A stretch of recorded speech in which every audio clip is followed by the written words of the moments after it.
Hey guys, as we get in, if you don't mind, tap the screen, share the live, send your daily heart me. It's only 1 point. It will boost the live and push us out to the FYP.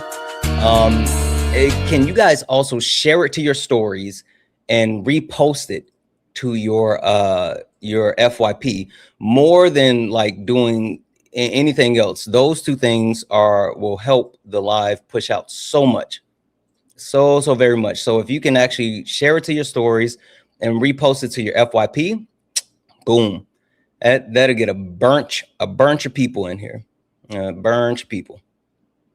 We're gonna go ahead and get started here in just a moment. After yesterday, like we had our 4th of July live yesterday, right? And I was gonna shift gears and but man, there was just so much fallout from what happened yesterday in a lot of different ways, and I was like, ain't no freaking way that we can actually just like skim past all the craziness that happened yesterday. So we're gonna get into it.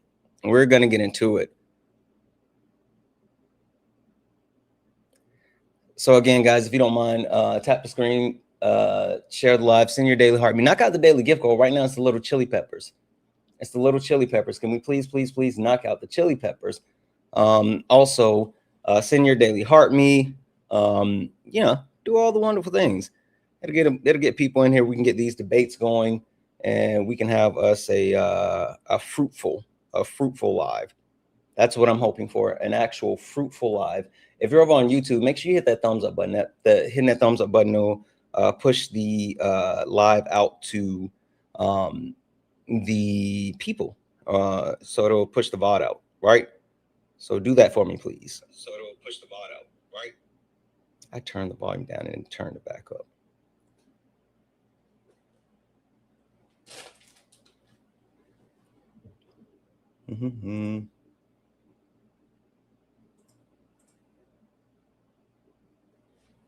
Yeah, give me a second. Oh, I'm gonna reset this. How did everyone's whatever you call it, if you celebrate the 4th or not, how was yesterday for everyone? I mean, I know there was just so much that was going on.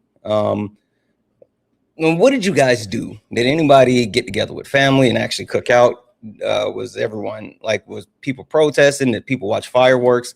What did you guys do yesterday?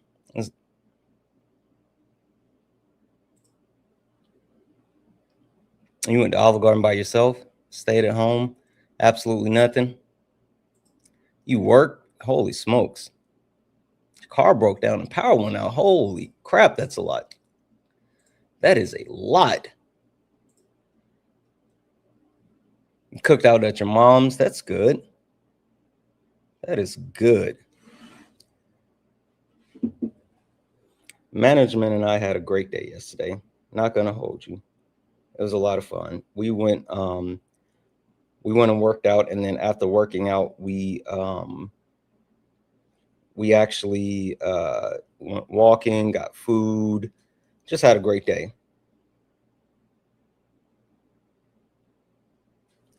All right, guys, keep tapping the screen, share the live. Let's go ahead and get the likes up to 25,000 likes. Can we knock out the daily gift goal? It's the little pink heart puffs. And last but not least,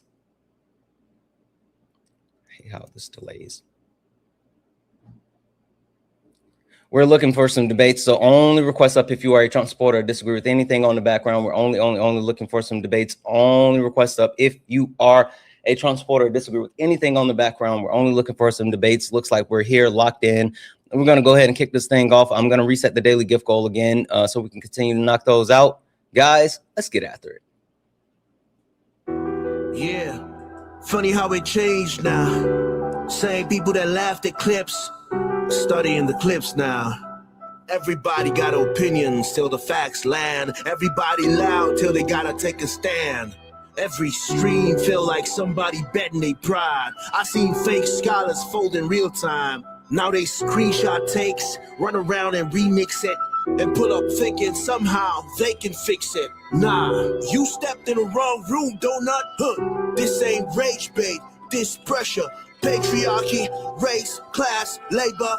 Healthcare, I don't do surface level, I peel layers. And every time they think they got me cornered, numbers go higher. Chat flyer mods working, crowd waiting. Somebody finna get cooked tonight. Welcome to the ring now. Yeah. You talk big till the facts come out. Slap nuts, sit down. Oh. Welcome to the ring now. Yeah. Got the whole chat screaming when the logic break down. Yeah. Welcome to the ring now. You ain't built for this smoke. Y'all slap nuts ain't got milk for these oats. Donuts. So pipe down. Yeah. You might drown. You don't want war with the king right now. I don't debate for applause, I debate for the record. Every false claim get dissected and severed. You rehearse outrage, I study the structure. Difference between noise and somebody with substance. You quote tweets, I quote policy. You want moments, I want honesty. You want ego boosts and virality. I want mutual aid and stronger communities. That's the difference between you and me.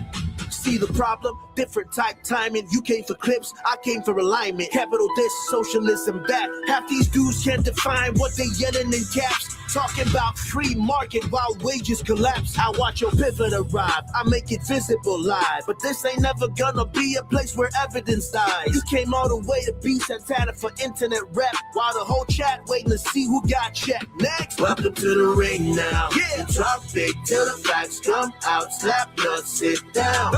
Welcome to the ring now. Yeah. Got the whole chat screaming when the logic break down. Yeah. Welcome to the ring now. You ain't built for this smoke. Y'all slap nuts. Thank you, ain't Corgi. got milk for these oats. Donuts. So pipe down. Pipe down. You might drown. You don't want war with the king right now. Yeah. Welcome to Sparring with Santana. Bring your sources or bring excuses, whatever. Doesn't really matter either way. You're about to get cooked. You should know who I am by now. You should. What? You absolutely should. But if you don't worry. I got you. I got you. I got you. I got you. I got you. I got you. Guys, welcome in. This is Sparring with Santana, one-on-one debates with Trump supporters or anyone that disagrees with anything on the background. I am Santana. And guys, only request up if you are a Trump supporter or disagree with anything on the background. We're only looking for some debates. If you're friendly, do all the wonderful things, right? Tap the screen, share the live, send your daily heart me. It's only one coin. It will boost the live and push us out to the FYP. Also, I'm going to keep resetting the daily gift goal to these little 1 cent gift goals. Let's do the music notes. I'm going to reset the daily gift goal to these little 1 cent gift goals. That'll help boost the live and push us out to the FYP as well. Last but not least, if you want to support the live, you can do so. All right. Cash App, PayPal, Venmo. Pay links in the link tree in the bio. Santana speaks for you. Santana speaks for you is the best way to support the live. If you're over on YouTube, I can send you can send a super chat and I will read that out. Guys. All right. So let's talk about it. I know people may be looking at the background and you're like, oh, hey, Santana, this looks like the 4th of July live that you guys had yesterday or that you had yesterday. And yeah, it does look similar, right? And I was going to move off of this, but so much happened yesterday with the 250th birthday of the United States of America, right? 250 years. And it ended up being a shit show from a couple of different things, right? First and foremost, fucking white nationalists, all right? White nationalists showed up, marched in DC and did the whole white nationalist shit. We'll talk about that in a second, all right? Second thing, there were storms, right? Record-breaking heat. Well, not record-breaking heat, but unexpected heat wave. I'll say that. Triple digits, followed up by massive storms that even Donald Trump was like, nah, fuck them storms, fuck everyone else. We're still going to do this, right? Right. So that happened. And there's been a consistent outcry as far as like the country things and da-da-da-da-da. So we're going to get into that. So with that being said, I thought it was necessary to kind of actually update a couple of things. We're going to talk about it and we're going to really dig into the heart of it. First and foremost, America, we have to talk about the life and duties of the country. And there's a couple of things that we have to address. And I think first and foremost, we have to address the fact that the Republican Party, you guys will see this in a moment. Republicans, you guys own white nationalists. The white nationalists that were marching in DC, those were Republicans, absolutely Republicans. And not only were those absolutely Republicans, but they were absolutely someone who, or people that actually stand against everything that the United States of America is supposed to be, right? Which is a place for everyone, but more so, like, they were literally chanting for reclamation. That's interesting. Hey, for the people that have started 1619 Project, and for anyone that's heard me talk about this, right? We talked about after Reconstruction, right? After the Civil War, after Reconstruction, prior to Jim Crow, something happened. Something happened. Do you guys remember what happened? What the period was called after Reconstruction, before Jim Crow? Reclamation. Yep. Reclamation. And it just so happened that those white nationalists, Patriot Front, right, while chanting and marching, they were chanting and marching for reclamation. Not a coincidence. Not a coincidence. We got a couple of people in the box. Let's see. There's 2 people in the box. Again, guys, remember, only request up if you're a Trump supporter or disagree with anything on the background. We're only looking for some debates. Only request up if you are a Trump supporter or disagree with anything on the background. We're only looking for some debates. Hi, Brooke, are you a Trump supporter or disagree with anything on the background? Brooke, are you a Trump supporter or disagree? No, I didn't think so. Let's see here.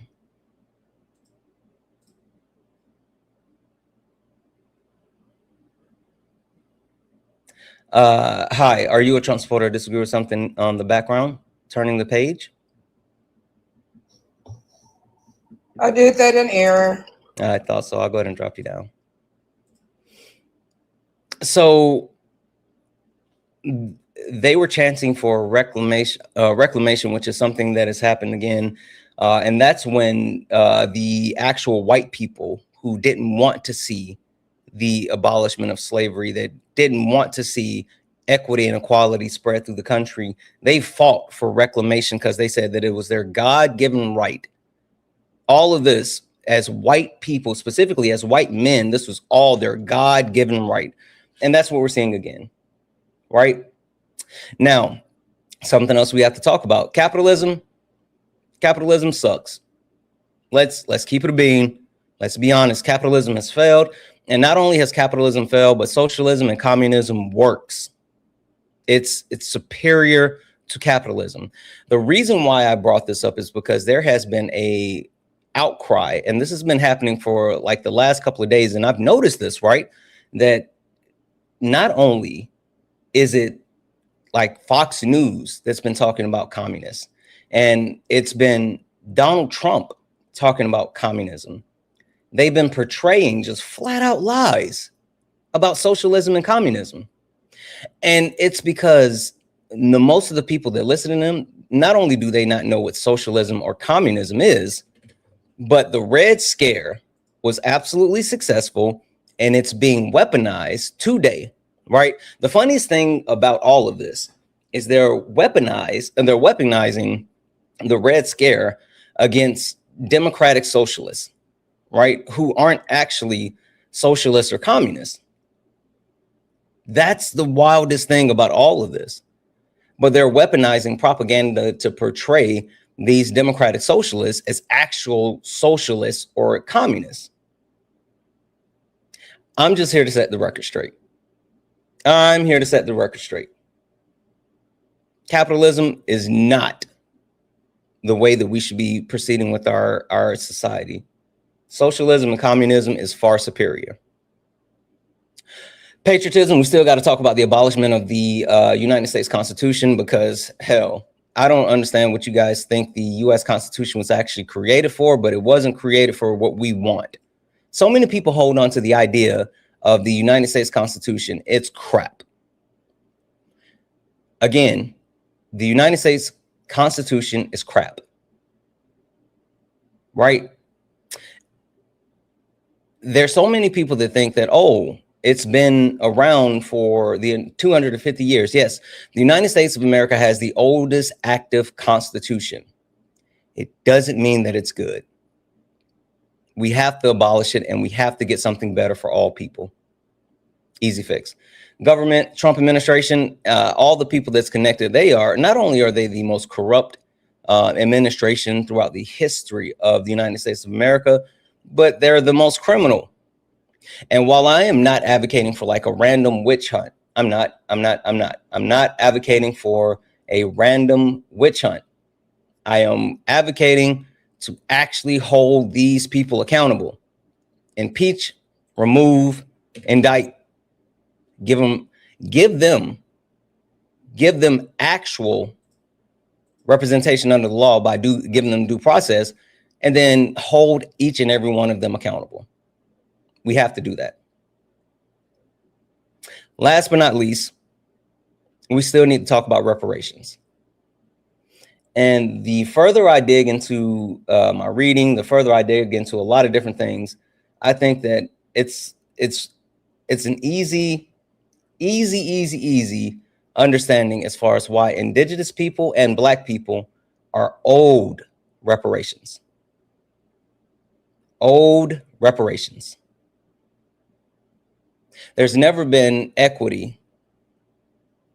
There's never been wholeness when it comes to indigenous people or Black people within the United States of America. You said you lost me at communism. Come up and tell me about it.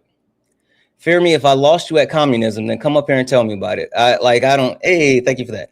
If you disagree that socialism and communism is far superior than capitalism, come up and tell me about it. And you know what's funny? I do want to go on the record and say this. I want to absolutely go on the record and say this. I'm not a communist. I'm not.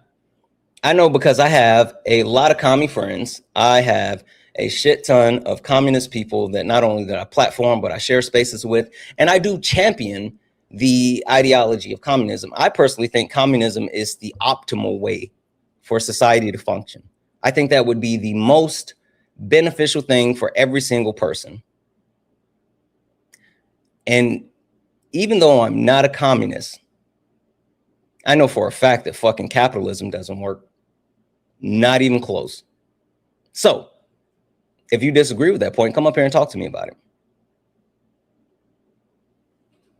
Yeah, I didn't think you would. Anyway, we're going to get into it. Tap the screen, share the live, guys. Let's go ahead and get the likes up to 50,000 likes. Also, can we knock out the chili peppers? It's the gift goal. Please, please, please. Can we knock out the chili peppers? It's the gift goal. Shut up, Noah. Also, if you like to support the live, you can do so. Cash App, PayPal, Venmo. Pay links in the link tree. A mixed economy is just capitalism. It doesn't work. Pay links in the link tree in the bio. Santana Speaks For You is the best way to support the live. Just like John. W's in chat for John for the $20 donation, saying, sup, Dr. Jones. Sup, John.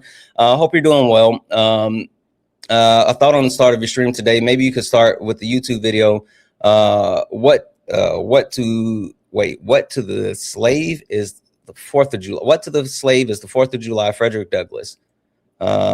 Yeah, we might have to check that out. I read James Earl Jones, and yeah, I got to check that out. I would have to look at the video before, but we could definitely take a look and see if that's something that we actually want to get into. Dubs in chat for Joshua for the $1 donation. Joshua, don't worry about it. We'll talk about it more, but I promise you, we are working on this together. And thank you so much for the follow-up one as well, Joshua. I promise you, we are working on this together. It's not just you, it's all of us, and we'll figure this out together. All right. So if you're over on YouTube, you can also send a super chat, and I will read that out, just like Lord Tamayoshi. W's in chat for Lord Tamayoshi for the $20 super chat. This said, I ate Mexican food to protest America. Hashtag America 250. I know that's right. W's in the chat for Lord Tamayoshi. Dude, dang it. Come on. So I'm sorry guys, I'm gonna reset the daily gift goal. If we can keep knocking those out, only request up if you are a Trump supporter or disagree with anything on the background. We're only looking for some debates Only request up if you're a Trump supporter or disagree with anything on the background. We're only looking for some debates. All right, let's start with the, I don't want to call it the low-hanging fruit, but this is the thing that's been at the front of mind for so many people, and that was the white nationalists that were actually marching in DC yesterday, right? What's the chances the US would elect a communist candidate, though? There wouldn't be a communist candidate. It's just people think that, like, I don't know. The thing is, right, is democratic socialists are different than communists, right? Stop, Noah. Oh, yeah, it is literally. Oh, holy shit. No, Noah's actually right. I forgot. It's literally actually illegal for someone who is a communist to, Communist Control Act of 1954. Yeah, I forgot about that shit. W's in chat for Noah for once. Yeah, no, it's actually illegal. But there's a huge difference between the premise as far as what a communist would want versus what a democratic socialist would want. So there's so much to that. But anyway, I digress. Let's start with the white nationalists that were marching in DC yesterday. The craziest shit about, I know you guys saw this, right? They were lined up 2 by 2. They had the American flag alongside of the Confederate flag. They were literally waving the Confederate flag as well, right? Let's not forget that. And while marching and doing all of those things, they were chanting white man reclamation. They are highlighting the fact that they want this to be a white country and no one else should have the ability to be in power, success, grow, anything like that. Hey, W's in chat for Jennifer for the fireworks. Within the country, if you are not a white person, or more so specifically a white man, right? And the funniest thing about all of this,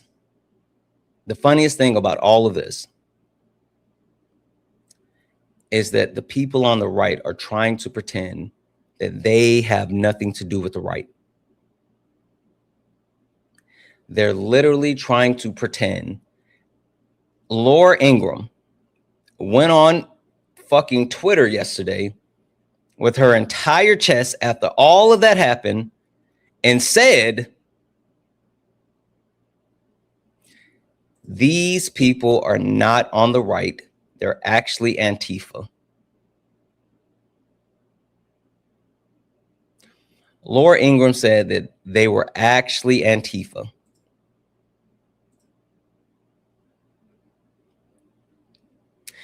She said not only are they Antifa, but no one should be covering their face up. And if they were on the right, they wouldn't be scared.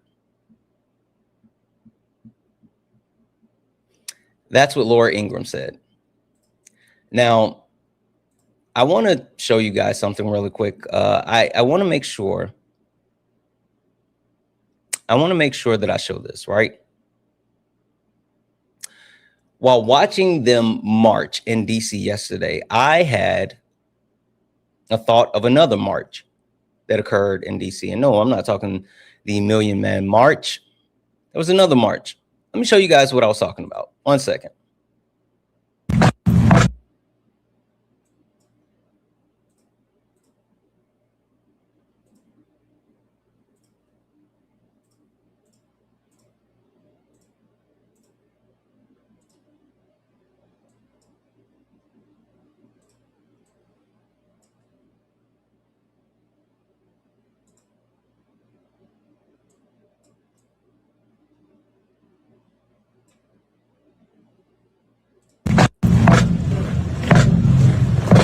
This is what I thought. While watching them march in DC yesterday, this is the first thing that popped in my head. Literally, the first thing that popped in my head.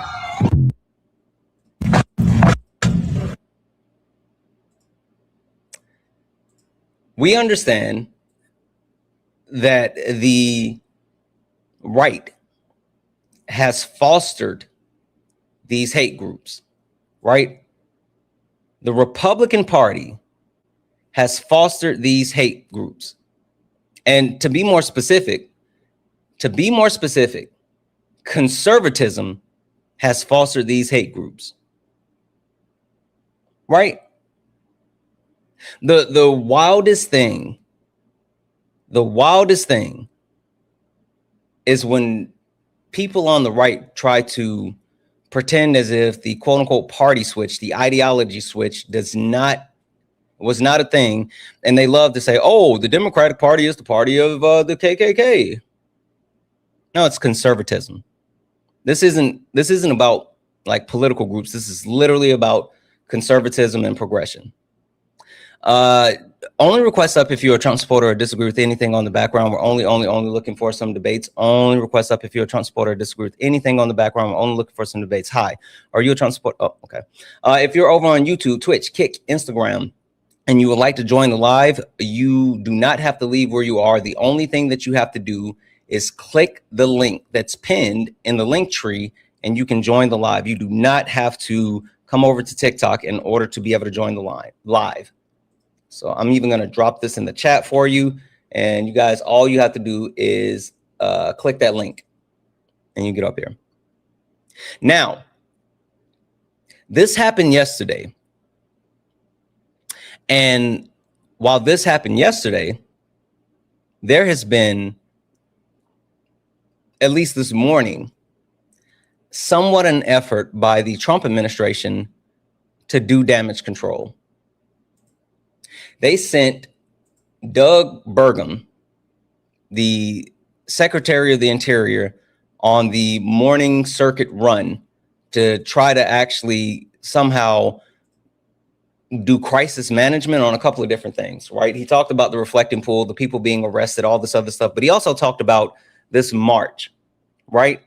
He also talked about what happened with these white nationalists, the Patriot Front, literally perpetuating hate and racism on the 4th of July. Now, before I play this, what do you guys think? This is going to be a situation where he just outright rejects them and say, no, fuck these guys? Is it going to be a situation where he's just like, well, we don't know these people? It's going to be a situation where he fully embraces them and say, you know what? This is America. This is how it works. What do you guys think? What do you guys think? Let's hear what the Secretary of Interior, part of Donald Trump's cabinet, and who the person that's out on the press junket doing damage control. Let's see what he had to say about the marching yesterday.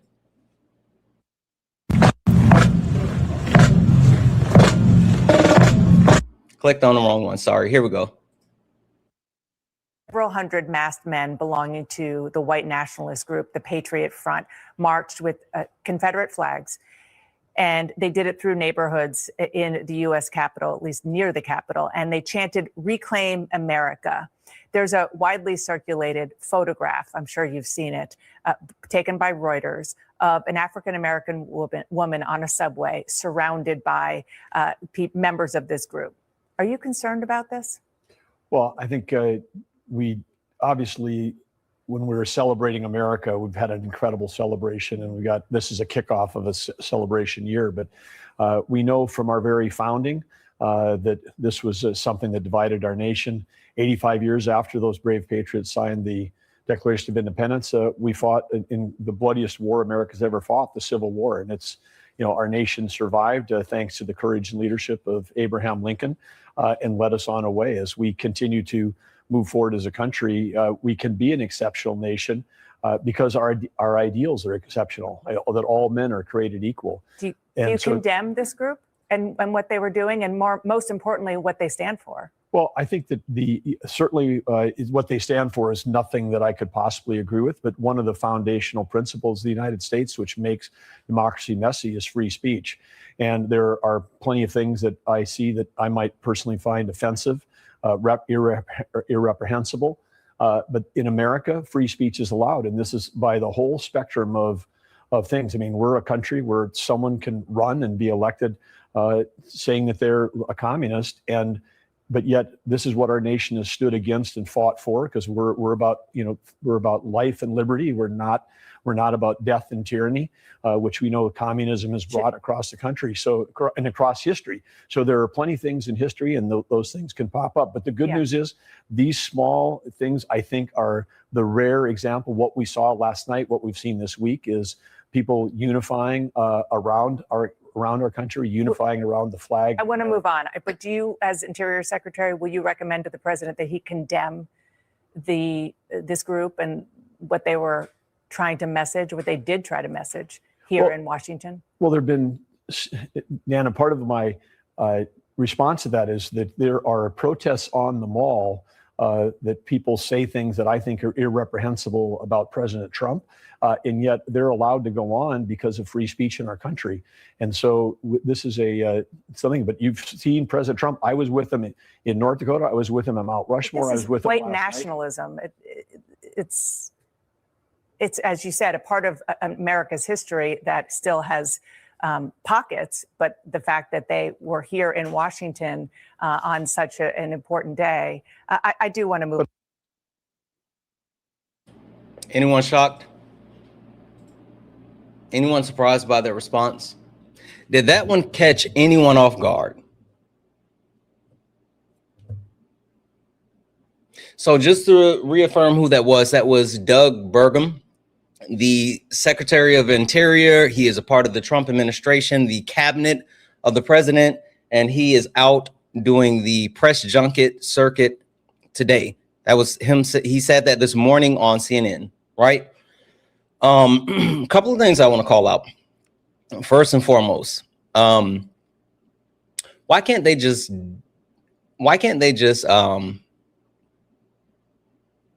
deny white nationalism? Why can't they just reject white nationalism? Why can't they just openly say, fuck those guys? You know why they can't say that? It's because it's them. They don't deny white nationalists, neo-Nazis, Christian nationalists, the Oath Keepers, Proud Boys. They don't reject these hate groups because the hate groups are them. They are the hate groups, literally. So when you see them come out and run coverage for these hate groups and pretend as if, like Doug Burgum said, it's just a small thing, well, they're trying to minimize what's actually happening, because these groups actually further who they are. Now, one thing that I do want to call out as well is that was America. That was absolutely America. That was the greatest example of America that we could have ever hoped for. One thing that I learned, and again, trying to get my reading on, the rediscovery of America, Native people, and the unmasking of U.S. history. That's what I'm reading right now. The rediscovery of America, Native people, and the unmasking of U.S. history. Prior to the Revolutionary War, when the colonies were still here,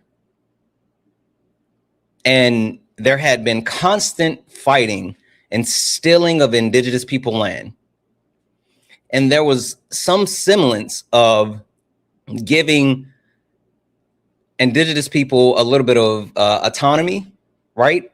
And validating them in a little bit of this is their land and their sovereignty, and we'll create treaties and borders and all this other stuff. There were multiple hate groups that literally popped up and said, no, indigenous people shouldn't have this land. They don't have the right to exist. And they started slaughtering indigenous people. And they created these groups. I can't remember what the groups are called right now off the top of my head, but there was one group, there were two groups, but one group, they like painted their faces on, yellow and black But there were they started to actually slaughter indigenous groups, and they at one point put together a whole militia to go after these indigenous groups, and they were marching, and they ended up being cut off by Benjamin Franklin. This is back when Benjamin Franklin was a governor for one of the British colonies prior to the Revolutionary War, and he was able to not only get them to disband at the moment, but he gave them complete immunity for all the murders that they had committed of indigenous people. And this led to them being more aggressive, including at certain points marching on military bases to try to get members of their group that had been arrested and get them back. I mean, it's a whole thing. But the wildest shit about all of this is these hate groups, not only prior to the Revolutionary War, but after the Revolutionary War, when the United States was made the United States of America, they were pardoned for their murders of indigenous people and then given positions within the government. The literal group of people that were slaughtering indigenous people and said they did not have rights nor were equal, while slaughtering and stealing land and even attacking the military that was trying to uphold treaties, were then given positions within the government. This happened pre-Revolutionary War and post-Revolutionary War.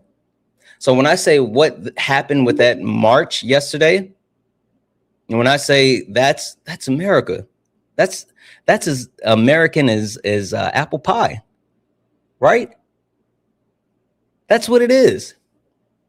But we're going to get into it. We got someone over on YouTube. We're going to get him in here in just a second. But really quickly, guys, W's in the chat for Natalie for the $2.50 donation, saying, keep strong. Have a lovely day. Update from the UK. Leaders of a political group, which is tight friends with Trump, are being investigated for crypto corruption. Doesn't surprise me. W's in the chat. W's in chat for Marie for the $3.33 donation, saying their clan ancestors and hey, W's in chat Tia for the Boston Globe. Their clan ancestors and forefathers would be so embarrassed by these mass dweebs in high-waisted khakis. Facts. One thing I will say to kind of wrap up that at this moment is, guess what? It was too hot for them to continue their Nazi shit that they literally had to cut their march short. They started marching in fucking khakis and masks and all this other bullshit, and they had to stop because it was so hot that they couldn't do it. That was in chat for Miss Corey. What's up, Miss Corey, for the money gun? It got so hot that they started passing out that they had to cut their fucking hate-filled march short.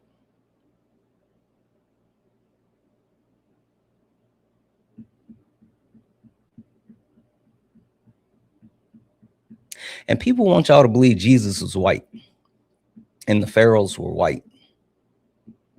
The sun, whew. The sun, I'll just leave it at that. W's in the chat for Michael for the $10 donation. Thank you so much. That started my day with a Puerto Rican breakfast, then a Japanese boba.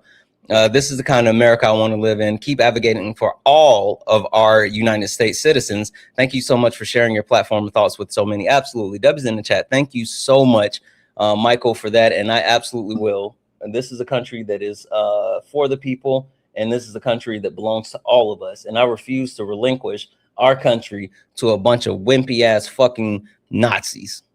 Period. If anyone else likes to support the live, you can do so. Cash App, PayPal, Venmo, pay links in the link tree in the bio. Santana speaks for you. Santana speaks for you. It's the best way to support the live. If you're over on YouTube, you can send a super chat and I will read that out, guys. Keep tapping the screen, share the live, send your daily heart meat. It's only one coin. We have 1 second here. Let me fix this. There we go. We have over on YouTube, Steve. Steve, can you hear me? Yes, I can. Actually, it's Shitty Thanos, if I remember correctly. Yeah, you are absolutely shitty Thanos. We got Steve, guys. Steve, did you come back to actually debate, or did you come to cry? A little both. No, no crying. We're not crying, Steve. Okay, I won't we cry. legitimately don't want to hear your whining. Did you come back to debate? On your statement regarding the nationalist parading there, isn't it always funny that, for one, just to verify, Steve, just to verify, did you actually come to debate something? Yeah. All right. What your topic? Okay. In that case, give me 2 seconds, Steve. Let me do this introduction, and then I'll give you the floor. Okay. Okay. All right. For anyone who may not know who I am or what this is, don't worry. I got you. Guys, lock in. Let's get after it. Ladies and gentlemen, welcome to the main event.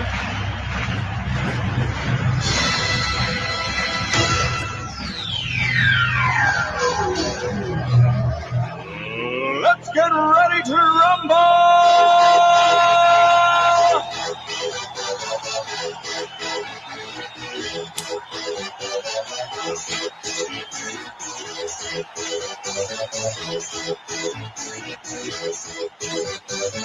Y'all ready for this? Guys, welcome in. This is Sparring with Santana, one-on-one debates with Trump supporters, or W's in the chat for teaming for the fireworks. Anyone that disagrees with anything on the background, I am Santana. And guys, only request up if you are a Trump supporter. We're only looking for some debates. If you're friendly, do all the wonderful things. Tap the screen, share the live. Knock out the daily gift goal right now. It's the little hi bears. And also, if you like to support the live, you can do so. Cash App, PayPal, Venmo. Pay links in the link tree in the bio. Santana Speaks for You. Santana Speaks for You is the best way to support the live. If you're over on YouTube, you can send a super chat and I will read that out. All right, guys, we got Steve over on YouTube, and Steve was just about to respond to some of the stuff I said, I guess, to say some other stuff or da-da-da-da-da. What do you got, Steve? Floor is yours. So you were talking about the nationalists doing their little paradey thing. Isn't it a little unusual that, one, outside of these paid protests that they do, you never see any of them interviewed? None of them ever actually cross the line to break any type of law, to the point where that you would have law officers come in and they would be unmasked and you actually get to see these people. And we also happen to know, and there's a lot of proof out there now about Southern Poverty Law Center paying for protesters to have these white nationalist KKK types go out there. That's literally just for these. Steve, that's not true. And if you're going to stick to it, I will make you prove your words. That's not true. Stop saying that. It's all over the internet. That's easy. I mean, anybody. You literally didn't look at what happened with the Southern Poverty Law Center. You don't know the details. I'm telling you what you just said is not true. And if you're going to stick to it, Steve, I will make you prove it. See, how would you like me to prove it? The indictments are out there. The articles are out there. Yes. Look at what the indictments are for and look at what the accusation of the case is for. The funding of these quasi groups. It's fine, Steve. I'll give you the information, and I'm telling you, if you deny it, then you're gonna have to prove the bullshit that you're saying. The reason why the Southern Poverty Law Center is actually going through these legal proceedings is because they were actually funding people that were a part of these groups as covert members, right? And so since they were covert members, and meaning that they were trying to get inside information, they actually funded them to do things that were connected with these hate groups, including hateful shit. So it's not that they were directly paying for these hate groups or anything like that. They were paying and funding informants and covert members to gather more information and intel. And in turn, they did the hate group shit with them. So, Steve, if you are saying that they were trying to do something, Steve, or if you're saying that they did something different, if they just openly funded, the KKK or some other shit like that, then Steve, you're going to have to give me some proof. We have to see the court case turn out on that. Okay, so then stop talking about it. Yet to be determined. Okay, then stop talking about it, Steve. Okay, then why do we not see any of the liberal media ever contacting this nationalist group? I mean, wouldn't they want to get their word out as to what it is they stand for? Why do we never see any of these guys cross the line like we did see with Antifa breaking shit and busting shit up and getting arrested? I can tell you why. Because with people who are quote unquote Antifa, like me, they're real people who were really protesting, that really believe the things that they believe. The difference is with these groups like Patriot Front, like the Oath Keepers, like the Proud Boys, like the KKK, they have positions as cops and judges and like the FBI and all these other shitty ass groups that uphold and like law enforcement, and even more so directly with the aligned with the ideas of Donald Trump. So one, that's why they wear masks. They literally wear masks so they can't be identified. Two, they know not to cross the line because they know that as long as they don't quote unquote cross the line, that there will be no repercussions. The cops won't stop them. They can do whatever the fuck they want because literally they're a part of the same group. So you can sit here and pretend as if it's a quote unquote paid group. But if it's a paid group, then it's a paid group by the right. No, it's a false flag operation. The same thing that the Russians used to do. You preach socialism and communism, and it's the same technique that Russia, USSR has been doing for decades. Prove it, Steve. You can't disprove it. That you're asking me to prove it. I don't have to. No, I don't have to disprove an enormous claim that you made. You made the claim. You have to prove the claim. This is your claim. If your claim is this is a, you made a positive claim, Steve, you made a positive claim. And if this is your positive claim, then you have to prove it. It's like proving a negative. No, it's you're not. Asking me to prove a negative. No, it's not. You made a positive claim. You said that this was a false flag operation. I'm willing to accept that, Steve, but you have to prove it. Simply because they won't cross the line, you will never see the media interview any of them. All they do is march around with their pre-printed signs. Steve, that's not proof. Steve, I'm so serious when I say this right now. Like, I'm willing to debate you, but if you're going to make these shitty ass claims, then you need to have some shitty ass proof, or just stop making the claims. Like, why is it so hard to like not say stuff that you can't prove? You can believe the shit that you believe without like having. You're saying the same thing, that you can't prove that it is propagated by the right. I don't have to prove a negative. You made the claim. This was not my original claim. You brought this up. You made the claim. You made a positive claim, and I'm just responding to your claim. And if you want to stand on your claim, then you have to prove your claim. You made the statement that they belonged to the right and that they were marching, and they are totally MAGA supporters without any proof of that. Yeah, the reason why I made the positive claim that they belong to the right is because their ideology aligns with Christian nationalism, which is a group that aligns with the right, with the Republican Party. Literally, what they were chanting for was white reclamation, which means reclaiming the actual country and the power within the country and coalescing it with white people. And these groups that overwhelmingly, Oath Keepers, Proud Boys, KKK, the Boogaloo Boys, all of them are openly right-leaning, and they support Donald Trump. So the ideology that they were spewing while marching, the purpose that they were spewing while marching, is ideology that aligns with right-wing voters. Not at all. The KKK movement in itself was a product of Southern Democrats. That's conservatism. Okay, that was conservatism, Steve. The Republican Party was formed to oppose slavery. That is its origin. You're talking about conservatism and progressives. Like, you can sit here and pretend as if the Democrats and the Republicans were all the same thing and da. But the actual facts are those quote unquote Southern Democrats were literally conservatives, and the Republicans were progressives. you're trying to move the label over onto the other party. At what point? It was the Republicans that moved the civil rights forward. It was being blocked by the Democrats when it was actually up for the vote in the Senate back in '63. Without the Republicans, there would be no civil rights. Got it. Okay.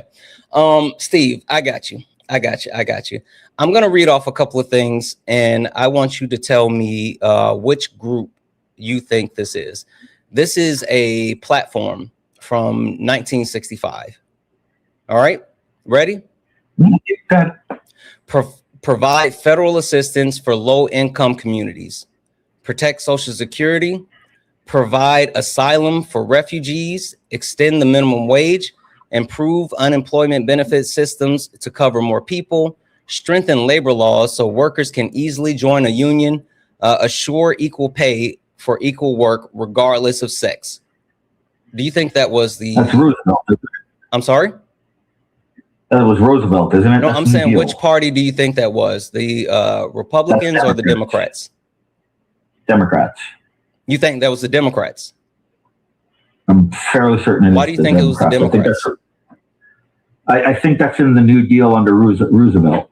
But why do you? That was so you think it's the Democrats because they want to help with like more federal aid and help refugees and all this other stuff? Is that what you're saying?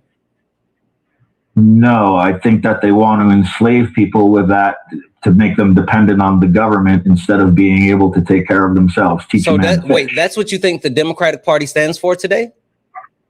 Oh, absolutely. Okay. Why do you think that they brought in all these millions that's of fine. That's fine, Steve. So just to verify, you're saying that the things that I just read off from 1956 is the Democrats because that's what the Democrats stand for today. Got it. Okay. Steve, this was the 1956 Republican platform. Literally the 1956 Republican platform. These were the initiatives of the Republican Party in 1956, Steve. Okay. So for you to sit here and say, oh no, it wasn't a thing and da. I'm telling you that the ideology of the Republican Party in 1956 is the ideology of the Democratic Party in 2026. Now, question for you, Steve. Got a question for you. This is super important. Let's see here. 1 second.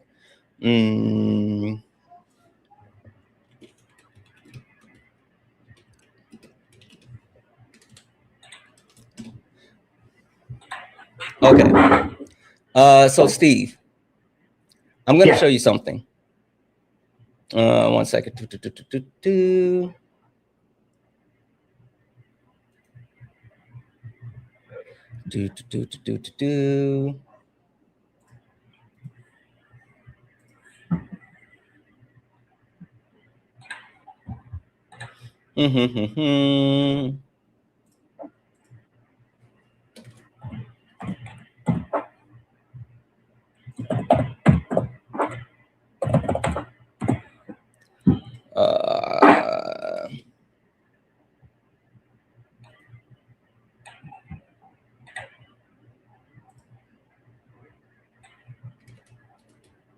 Okay, so Steve, I'm going to put this on the screen so you can see this, and then I want you to tell me what happened. Okay, so I just read off to you the platform.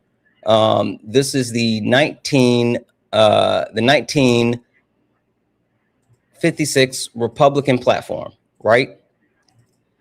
But outside of the 1956 Republican platform, this is what happened to the actual voting in 1956, right? 1 second here.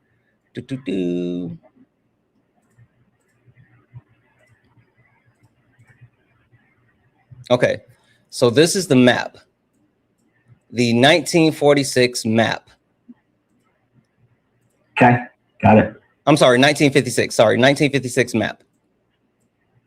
The Republicans won all these states, right? Yeah. And they ran off of the platform that I just told you about. Yes. And so the Democrats won the southern states. You see that?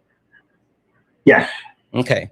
So the Democrats oppose the actual ideology that we were just talking about. You got it? Got it. Okay. So remember this map, Steve. Let's move forward to 1965 after the signing of the Civil Rights Act and the passing of the Voting Rights Act. And we're going to take a look at the map. So this is 1964, sorry, 1964 after passing of the Civil Rights Act. Yes. Steve, how does this map differ from the last map that we just saw? Swing to the Democrat. Right. Pretty much all the states flip. Almost all the states flip, right? Yes, because Kennedy comes in and whoops Nixon's ass. This is actually Johnson versus Goldwater. LBJ versus Goldwater. I'm sorry, Goldwater got his ass handed to him. Kennedy's dead. That's right, the assassination. So the question I have now, coming back to this map, right? Yes. Do you see all of those southern votes in those states, right? Yes. This was a span of 8 years. So 2 election cycles. Did all those southern votes that were voting Democrat in a span of 8 years leave all of those southern states and then move to all of the Republican states? Did everyone that used to vote Republican move to the Democrat states and then Democrats move to the Republican states? Is that what happened? No, the New Deal comes in and destroys the economy. No, there's no quote unquote New Deal that destroyed the economy. Are you telling me that all of the people that in 1956, all of these people that were voting in the South, in these southern states, overwhelmingly voting for the quote unquote Southern Democrats within a span of 8 years, left those southern states, moved throughout the entire country, and then got the rest of the country to vote Democrat, while the Republicans who had won all the rest of the country 8 years ago got coalesced in these small southern states? Is that what happened? No, what happened is they weren't, it had nothing to do with race. It was, they were trying to bring the Great Society program in. If you were trying to flip the entire economy at that point.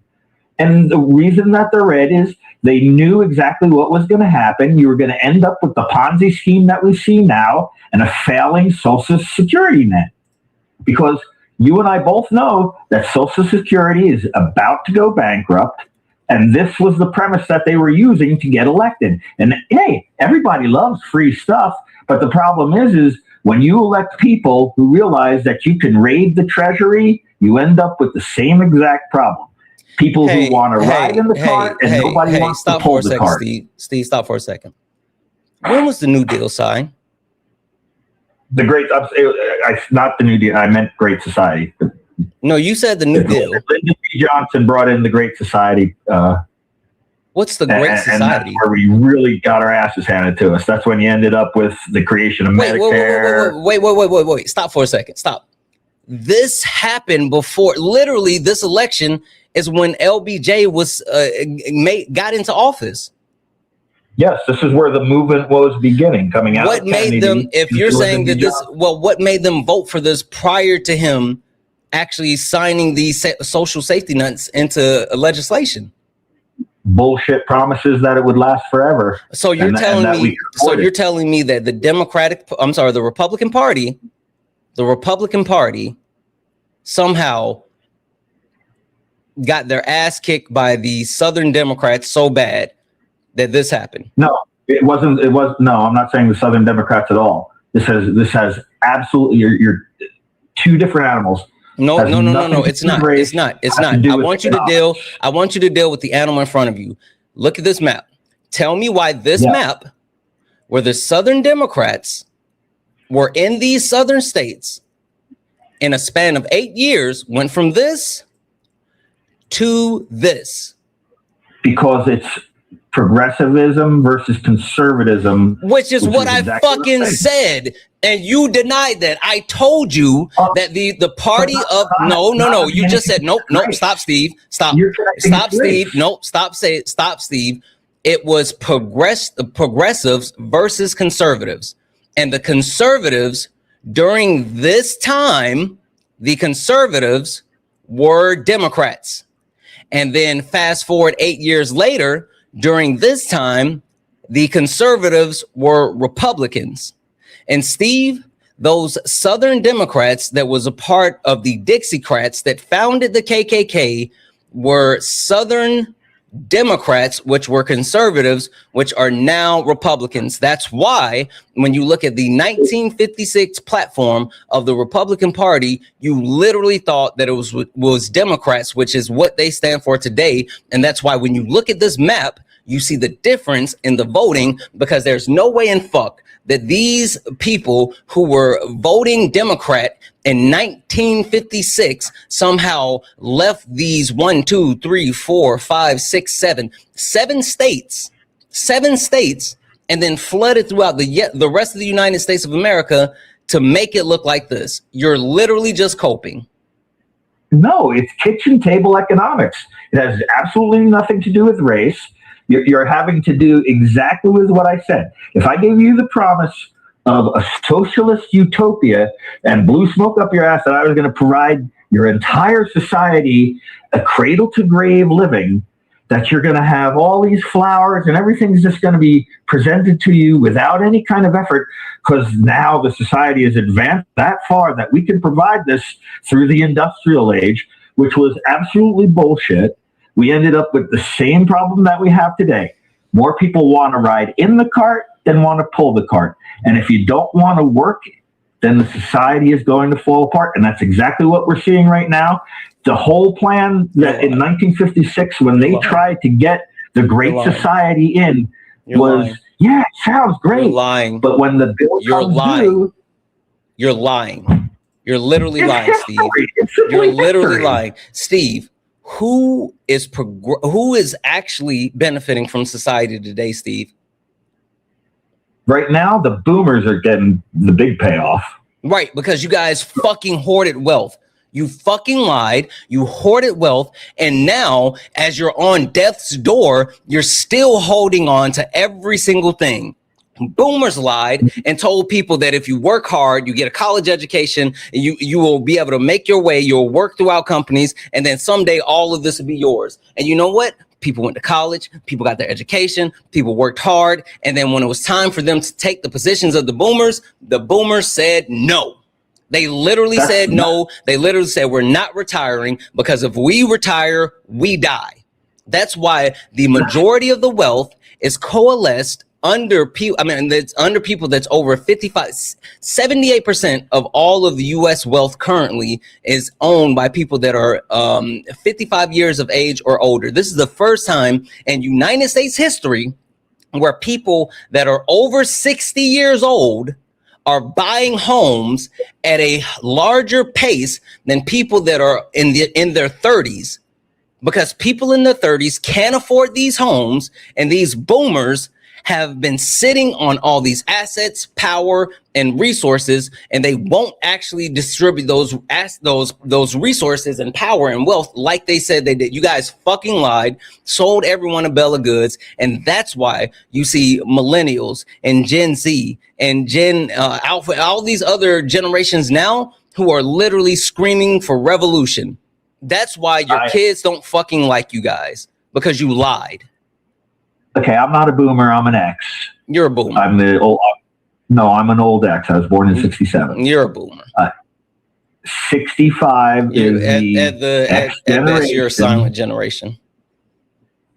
Okay, I don't disagree, and I do feel bad for your generation, because you did get handed a bunch of bullshit as far as that goes. I do agree with that. But part of the problem is when we nationalized student loans, that should have never ever happened. You should have never been allowed to take these ridiculous loans out. Why was student loans even necessary? I'm sorry? Why was student loans even necessary?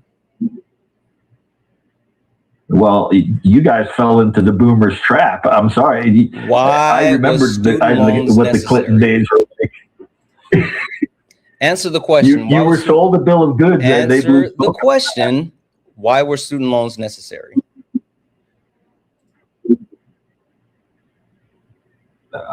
Because you were sold a bill of goods that was bullshit. You chose. Nobody made you sign the paper. Stop for a second. I want you to either go take a moment to look it up or think about it. I got an asshat over here that apparently has a lot of comments. Take a moment. I'm going to just give you a second to think about it, and I'll be right back to you. Lib Tears, you said Santana equals grifter. How so? No, because you just grift off of inequities in the system, in the economic system. What inequities within the economic system has I grifted off of?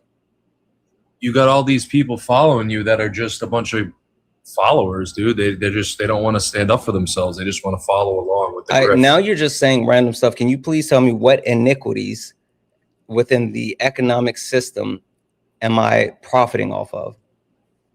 It seems like the last year and a half, all you lefty streamers popped up out of nowhere because of some of Trump's dumb policies. Please don't say just continuously grift. Please don't use that word.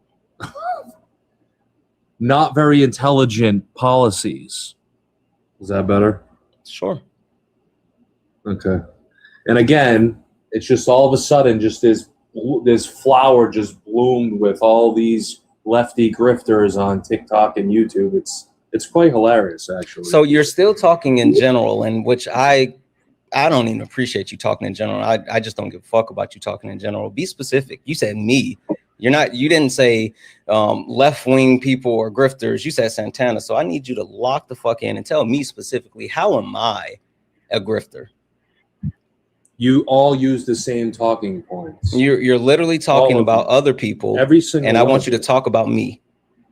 You're an extension of all the other grifters, Santana. No, I'm not. I'm an autonomous you surely being. Are, sir. That's fine. Who else do you have? Who else do you see as these quote unquote lefty grifters that's talking about white nationalism? That's talking about I'm gonna finish what I'm saying. I'm gonna finish what I'm saying. Who do you see talking about things like white nationalism, talking about the fact that communism and socialism is better than capitalism, talking about abolishing the Constitution, talking about I'll give you this one, probably locking the Trump administration up, or even more so talking about reparations for indigenous people and black people, because you said like, oh, everyone is doing this. Tell me someone else that's doing what I'm doing.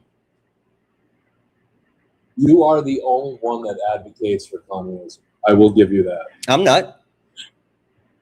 Who else advocates for communism? What's funny? Fucking communists, they advocate for communism. It's because like they don't participate in electoral politics. I do. But while still participating in electoral politics, I know the difference between a system that is good for people and a system that's bad for people. And me calling out the actual capitalistic society that we live in not being beneficial for the whole of people versus what socialism or communism would do, that is what I believe in. I don't care about left, right. I don't care about blue, red. I don't care if you're independent, Republican, or Democrat. I care about people doing what's best for the whole of Americans. And so when you sit here and try to say, oh, Santana, you're a grifter, but yet you're not actually proving it, it just sounds like you're butthurt and you're pocket watching. So you could probably take that somewhere else and get those talking points off. But unless you can specifically tell me how I'm grifting, then maybe you should just shut the fuck up.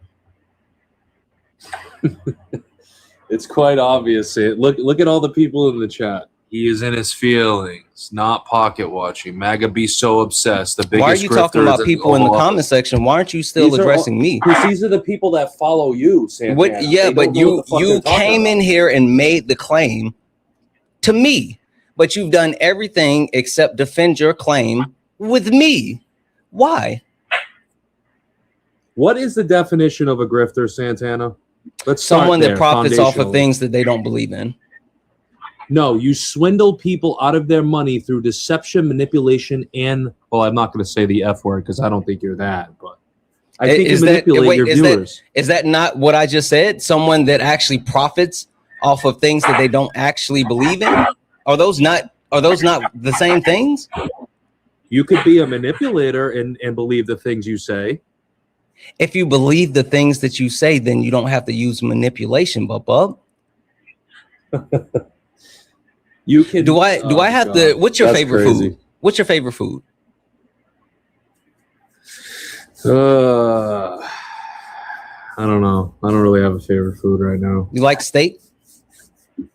Steak's okay. Okay. Would I have to? Are you rubbing your feet together? No. What the fuck? You were literally just rubbing your feet together. I could tell. No, I got my air conditioner on in the background, so it's probably that. Would I have to manipulate you to eat a steak? Rubbing my feet. Dude, that was pretty. Would I have to manipulate you to eat a steak? Absolutely not. Okay, but if I tell you, like, hey, you know, I know you like steak, and I know you usually eat New York strips, but let me tell you about ribeyes, right? They're closer cut to the bone. They have more flavor. You know, you should actually, instead of eating a well done New York strip, a medium rare ribeye would actually be way better. Is that manipulation, or telling you, I understand that you have this thing that you like, but this thing would actually be better in the same vein of the thing that you like? It wouldn't necessarily be manipulating, more like persuading. Yeah. Persuasion. So if people who follow me, if people that's a part of my community actually believe in all of these freedoms, these progressions for people, if I'm sitting here talking about, well, like, you think this is the way that we should be progressing, but actually these ways are better, then how am I grifting? Because you're selling communism like it's a positive thing. It never has. How am I been selling a positive communism? Thing. You think communism is this perfect utopia where everybody gets along and it'll be beneficial for everybody. Mm-hmm. That's bullshit. And you know that. Prove it. It's never fucking worked. If it's never fucking worked, then why is it that every time there's any society that starts to progress within socialism or communism, there's always a capitalistic society, a Western society that interferes? If it doesn't work, then why wouldn't these Western capitalistic societies just let it kill itself versus having to interfere to shut it down?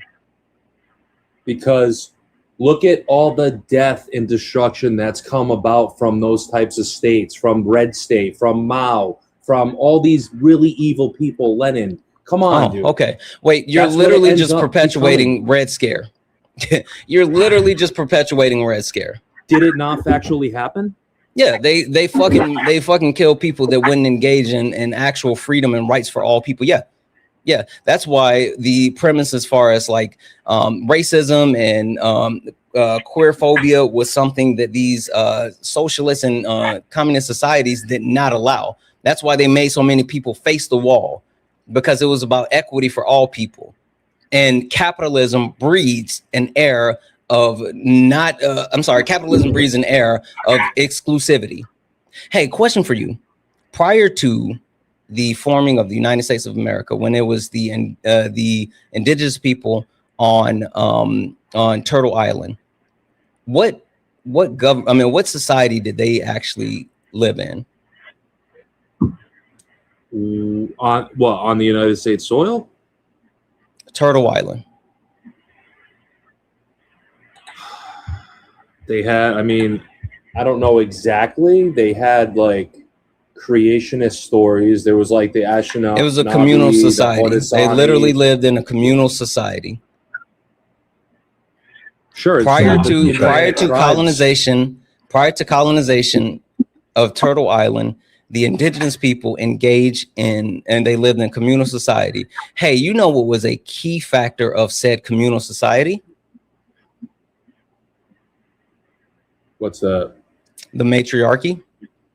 Most of the indigenous people that engaged in the communal society prior to the colonization of Turtle Island, which then became the colonies, then became the United States of America, they actually had a matriarchy where women within the tribes were not only the leaders, but they held most of the power as far as ensuring the overall tribe and nations and communities were living in optimal ways. Hey, you know what the difference was between the indigenous people and then the Europeans that colonized Turtle Island, including Spain with the Spaniards, conquistadors, including not only the British, but the French, the Dutch. Do you know what the difference was between those actual I don't want to hear civilizations? colonization. I don't give a fuck about what you want to hear. I want you to answer. I want you to answer my question. What was the difference between those European nations that colonized Turtle Island and those indigenous tribes that participate in commune living? Absolutely nothing, because they all killed each other over You're resource fucking access, You're fucking lying. boundaries. You're fucking lying. And you know that. You're fucking lying. The difference Indian was tribes always killed each other over land. Prove it. It's a known fact. Prove it. Hunting lands, Prove agricultural it. control. Hey, I don't give a fuck about. No, stop. I don't care about you lying and whining and crying. I want you to prove that shit. Steve, I don't know how you're still somehow like the sound's coming through, but I could have sworn there we go. Let me remute you. Lib, send your request to come off mute. Prove the fact that these indigenous people were quote unquote killing each other and all this other shit, because guess what? Fun fact, I got proof that that's not true. Beaver Wars. Go research Beaver Wars. that. All right, tell me about the Beaver Wars. Comanche Empire. Tell me about the Beaver Wars. Stop spamming shit and tell me about the Beaver Wars. Simple. They had a territorial expansion under the Beaver War, the Iroquois Confederacy, and they basically wanted control of the fur trade and shit like that over rival tribes. Pretty simple. They kill each other over territory. This Beaver Wars, 17th century. This happened in 1640. This happened in 1640. When was Turtle Island actually colonized, you fucking donut?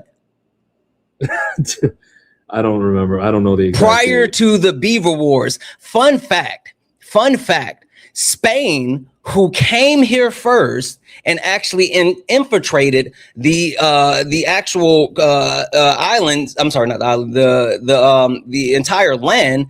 They came here way before the Beaver Wars. And the fact that you're bringing up the Beaver Wars, which was the actual the fighting over the fur trade, like that's something that started to occur when all of the different nations had already been a part of colonizing this land. So you saying the Beaver Wars is fucking wrong, because by 1940s, Spain, the conquistadors, had already been there for years and years and years. So you're fucking just wrong. Crow Creek Massacre. That's another one. Okay, let's look at it.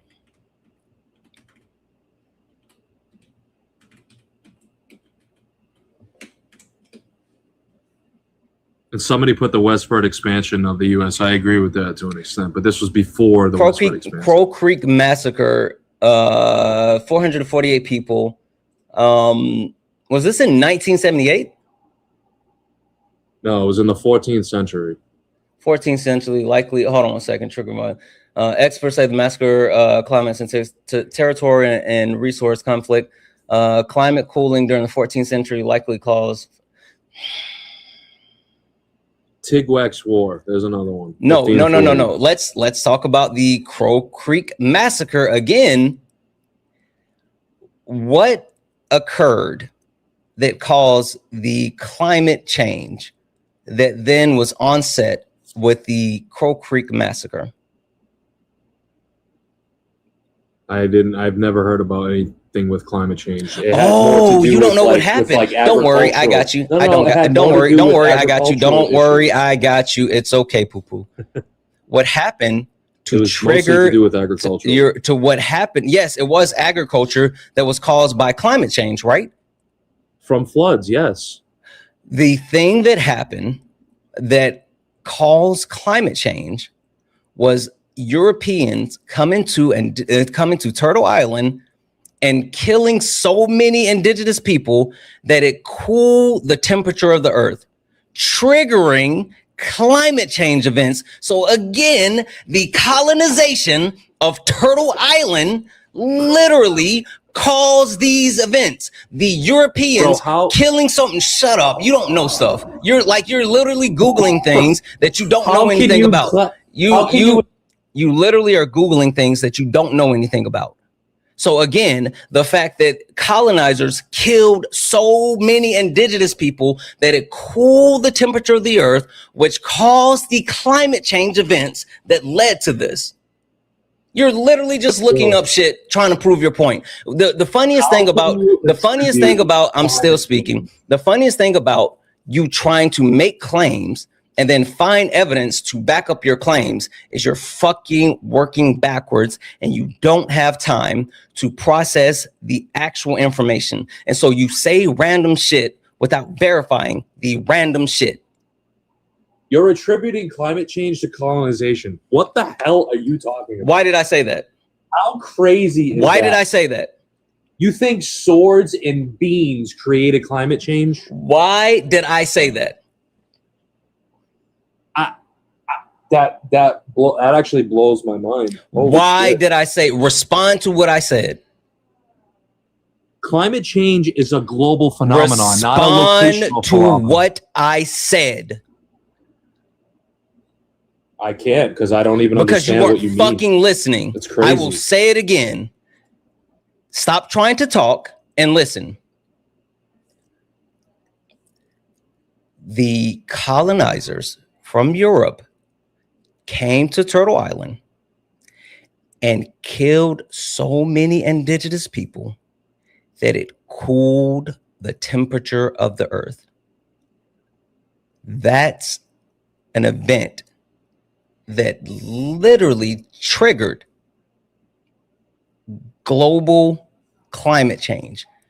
They killed millions of indigenous people. Millions. And it cooled the temperature of the earth. Now, I need you to engage with that. So did Nazi Germany create climate change? I need you to fucking engage with what I said. You're literally running, and I need you to engage with what I said. You're just spewing Wikipedia weird This is shit, not Wikipedia. dude. This is not Wikipedia. You are spewing Wikipedia shit because you don't know anything, because you came in here thinking that I was a grifter and not understanding that I am your better. I'm literally your better. You came in here crying saying, oh, you're a grifter, not knowing that I fucking do the work. And now you're getting embarrassed because you don't know shit. You thought that I was just like everyone else. And now you're getting embarrassed for being ill prepared for spewing shit. How does that feel? You're just repeating weird shit that you're reading online that's not truthful. Okay, don't worry about it. I got you. See, the funny thing about me is I don't say shit that I can't prove. And even more, I don't actually make claims that I haven't researched prior to making the claim. See, unlike you have your opinion and then you try to actually find something to back up your opinion. Me, I take in information, resources, study, and then I form my opinion based off of those facts. So the reason why I say the shit that I say is literally because I've read the information, I've consumed the data, and I am able to create my opinions based off of factual information. But don't worry, I got you. 1 second here.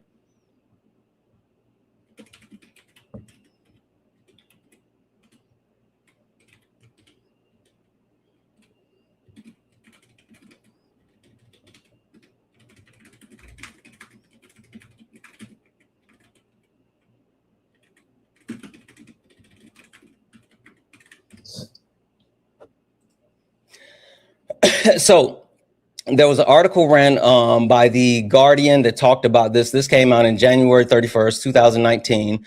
And it says European colonization of America killed so many, it cooled Earth's climate, right? That was the article that was highlighting the study that was completed by the University College of London.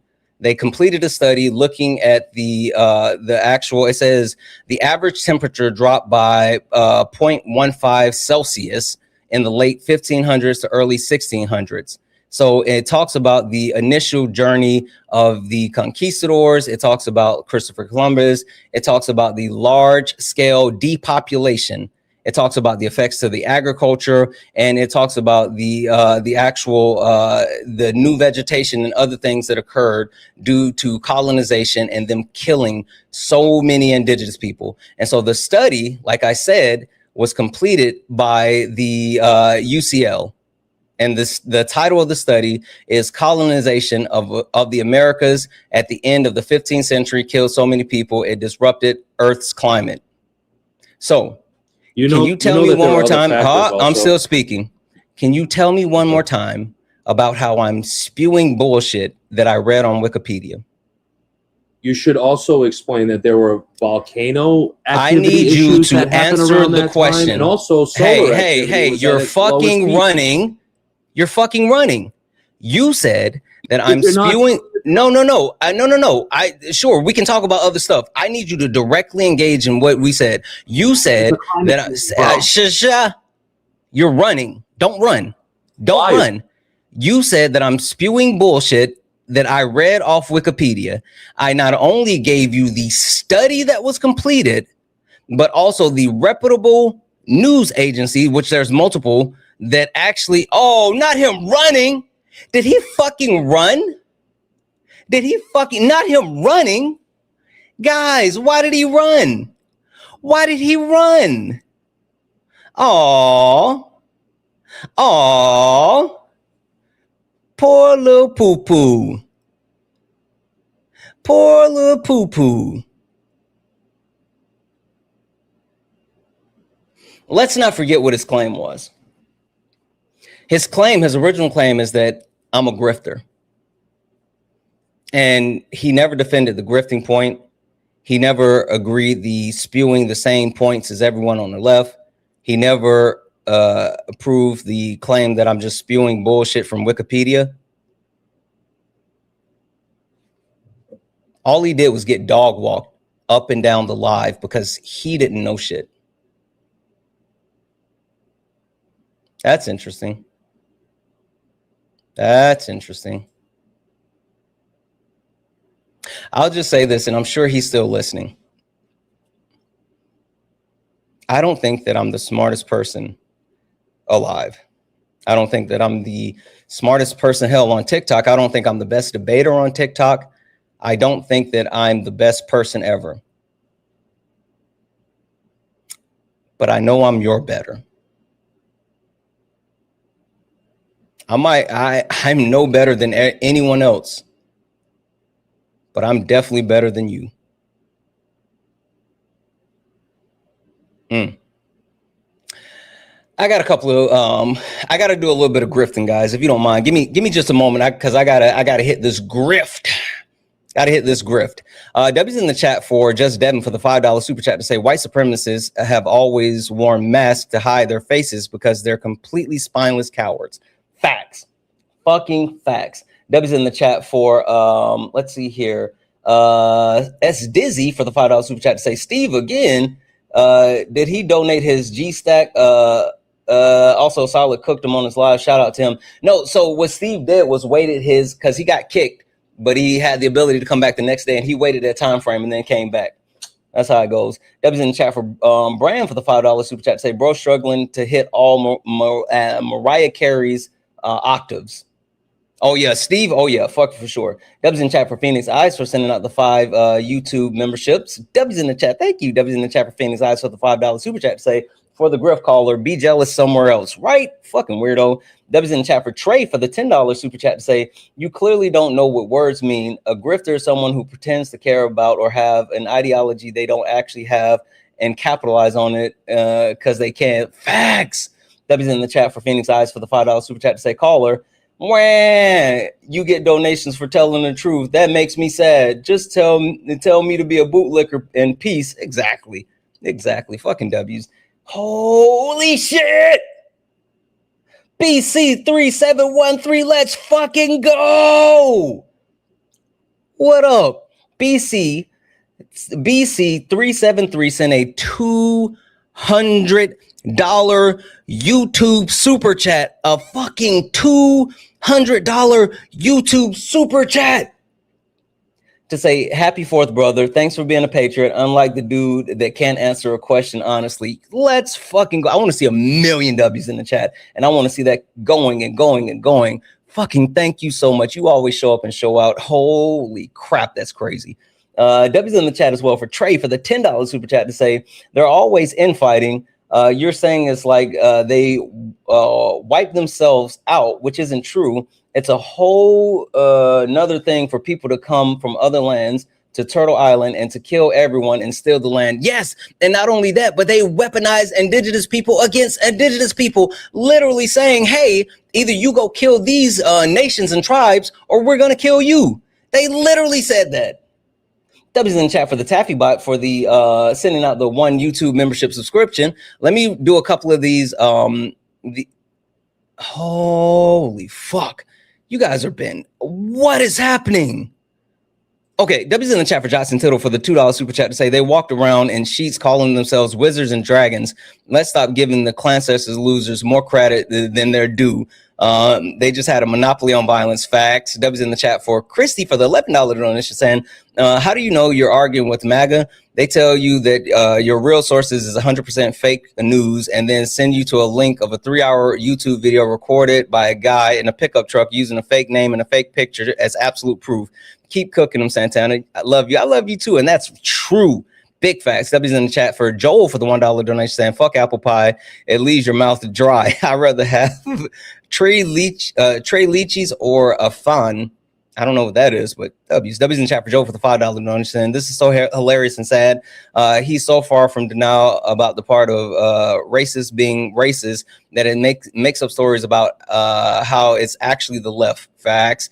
Followed by another $5 donation saying, I'm screaming at my phone right now because the audacity of this guy to completely misunderstood history.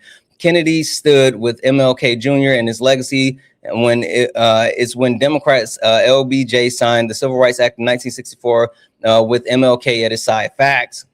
W's in the chat for Tim for the $2 donation saying, it's a small gift. Thank you, Tim. I appreciate the hell out of it. Thank you. Here from the UK, we just had a Marxist festival, thousands of socialists discussing and working together. Check out Marxism 26 on YouTube. Love your work, bro. I'm gonna check that out. W's in chat for Danielle for the $1 donation saying, Steve's entire argument is that it was Antifa because they want to make the right wing look bad, while at the same time he points out that they didn't act out. He defends his argument before even finish it. P.S. I'm sorry, off topic. No, you're good. You're good. I'm gonna W's in the chat for Janetta for the $1 donation. Absolutely. Thank you so much, Janetta. You guys are being crazy supportive. All right, I'm gonna read out one more, and then we want to get back to the debates because I don't want to keep you guys waiting for so long, and then I'll catch back up. But we were just so far behind. One more. Holy shit. Fucking W's in the chat for the Cosmopolitan Project. The Cosmopolitan Project, holy smokes, sent a 100. Oh, this is Chewy. Fucking W's in the chat for Chewy. Holy shit. Chewy said, for your daily teaching and service. Fucking W's in the chat for Chewy for a $100 donation. That is fucking crazy. You guys are going off. W's in the chat for all the donos. Seriously, guys. W's in the chat for all the donos.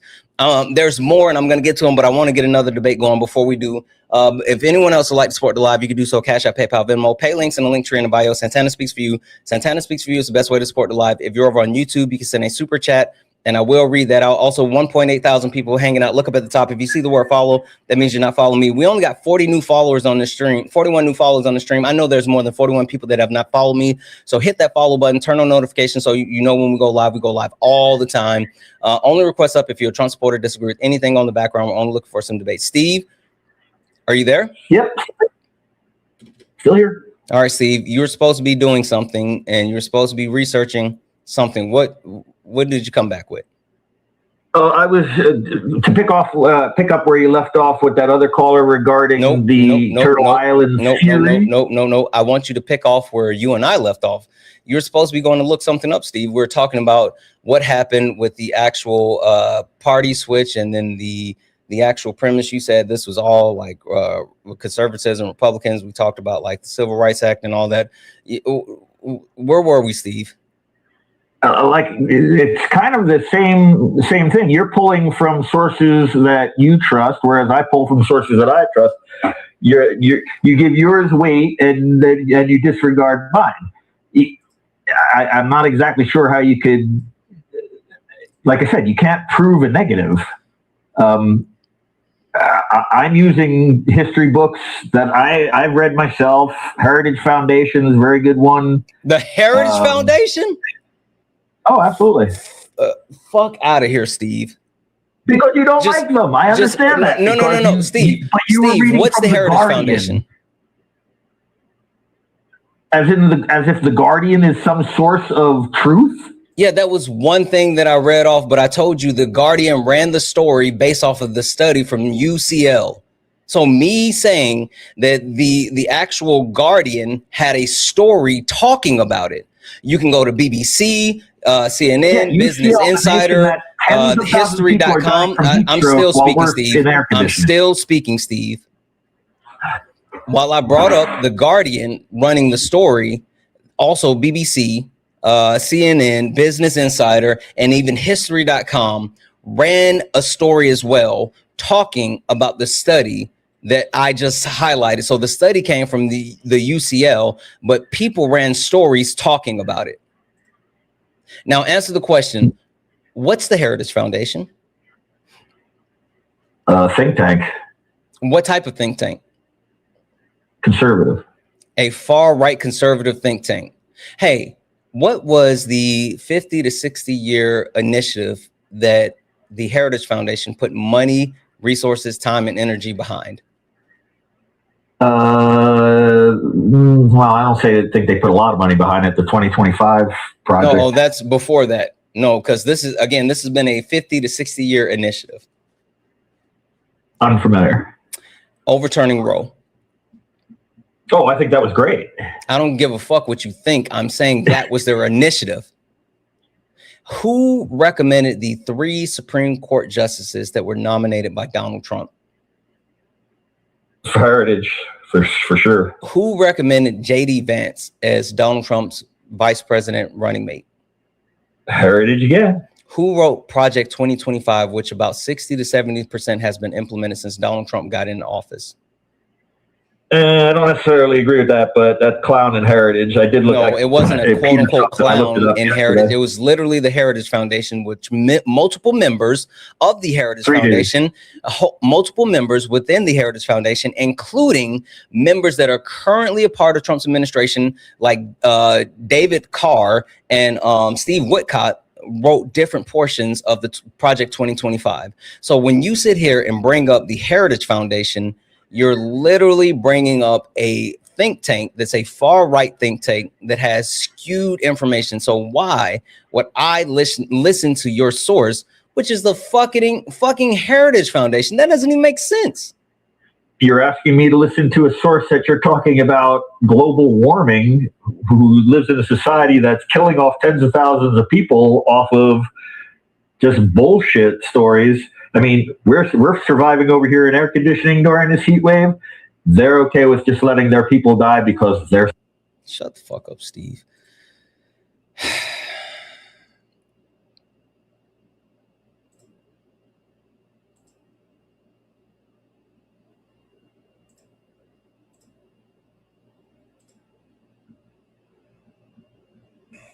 How are you, Trump supporter? Disagree with something on the background?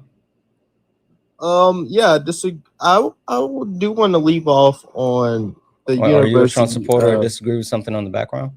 Yeah, I disagree with something in the background. That's fine. Can you tell me specifically what do you disagree with on the background before we move forward?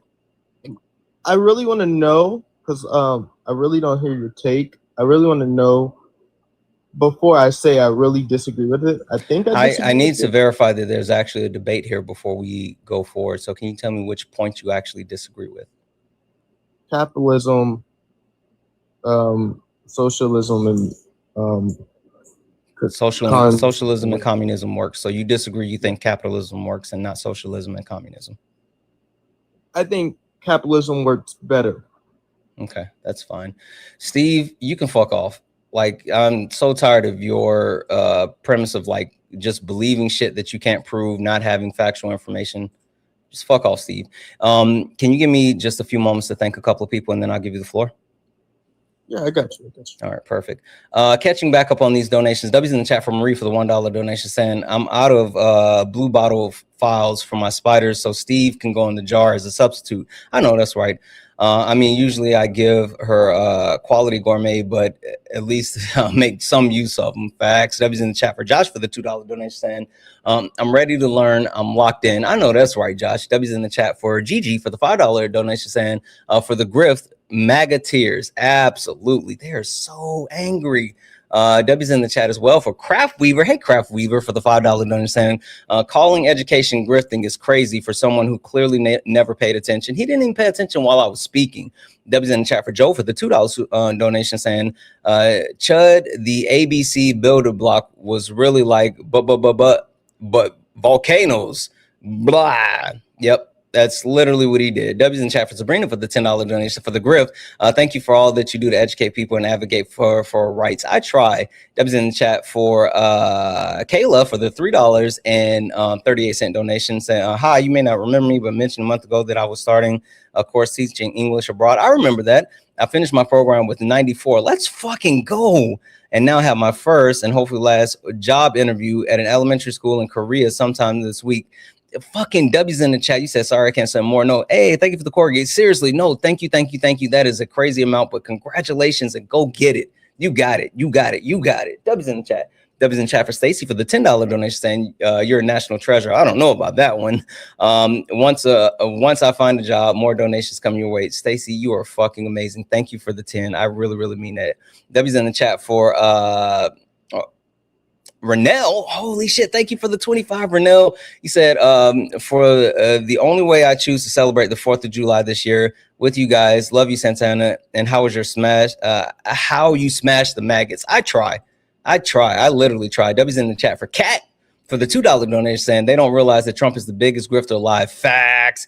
And W's in the chat for John for the $5 donation, saying, are the grift, I'm sure you meant for the grift. Thank you for educating us. You're awesome. No, you're awesome. Oh, one more. That was in chat for Kelly for the $3 donation. Have you heard about Thomas Thistlewood? I'm starting to learn more about him. I have not yet, but that sounds like something I need to look into. W's in the chat. Also, W's in the chat for the Taffy Bot, who sent out 2 more YouTube subscriptions. W's in the chat. Twitch, I'm going to get to you in a moment. I promise. I'm coming to Twitch next. W's in the chat for all the donos, guys. If anyone else likes to support the live, you can do so. Cash App, PayPal, Venmo. Pay links in the link tree in the bio. Santana speaks for you. Santana speaks for you is the best way to support the live. If you're over on YouTube, you can send a super chat and I will read that out. Keep tapping the screen. Only request up if you're a Trump supporter or disagree with anything on the background. We're only looking for some debates. If you're friendly, do all the wonderful things. All right. Thank you so much for being patient as I caught up.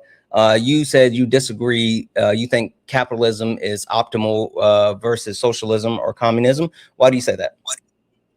Well, I say that for my premise one being economic systems that consistently produce higher living standards, like greater expansion, lower rates of like extreme poverty, are like generally like more preferable. Yeah, but that's not what capitalism is. Systems that consistently produce like lower living standards and a weaker economy. No, what I'm saying, I agree with you, but that's not what capitalism is. And then, like, could I finish my premises? Well, no, like your premise is flawed. I disagree with your premise. Did you hear what I said? Yeah. That's so not what capitalism is. Capitalism. What do you mean? Capitalism doesn't actually, you said that you think that it's the system that creates the lowest amount, I'm sorry, not the lowest amount, but basically gives the greatest wealth to the individuals and reduces poverty and stuff like that, right? I didn't say greatest. I said higher living standards. Higher living standards, sure, fine. Greatest, greater innovation, like lower rates of extreme just poverty. Better. Can we just say better? Yeah, sure. Okay, fine. Hey, Can you and I agree that the United States of America, like as a whole, our country, we want capitalism, right? Yes. Yeah, yeah. If capitalism is such the benefit that you claim for it to be, why is it that in a capitalistic society such as the United States of America, which is the country that has the highest GDP and is the richest country in the history of the world, yet we have the largest discrepancies within the and within countries as far as citizens, and such a large wealth gap between the ultra wealthy and the have-nots, and also an increasing poverty rate? Increase in poverty rate. Mm-hmm. I will say because of the way the free market goes. It's capitalism. Yeah. So you're admitting that capitalism doesn't do what you just said capitalism does. No, you cannot prove to me that capitalism doesn't have a higher living rate, a higher innovation rate. The United States of America, like literally, I just pointed to the actual growth in the wealth gap, the increase in poverty, and the disparities between people within different social classes. It's literally the United States of America that disproves that. In inverse, looking at Nordic model countries that involve in like socialist government, which is different than socialism or even different than communism, but those actual governments that lean on social safety nets and things like that, not only do they have higher social mobility, which means that people have the ability to increase their societal standard as far as like tax brackets and all this other stuff, but they have a higher overall rating on the happiness index. Do you know what the happiness index is? Well, yeah, like people being happier. Like in what other countries are you going to? Like Switzerland? What the fuck was that? Holy smokes. No, I think what was the number one country we just broke down the other day? I think it's Norway. Anyway, no, like just before we go too far though, what's the happiness index? Be specific. I would not know off the top of my head. Okay, it's not just people being happy. The happiness index, it's called the happiness index, but it is something that's derived based off of multiple factors within the country, which includes like cost of living, GDP, social mobility, healthcare,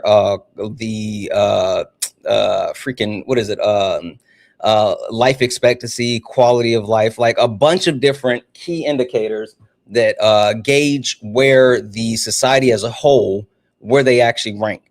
And the United States of America, I checked like a couple of days ago, and the United States of America is ranked number 26.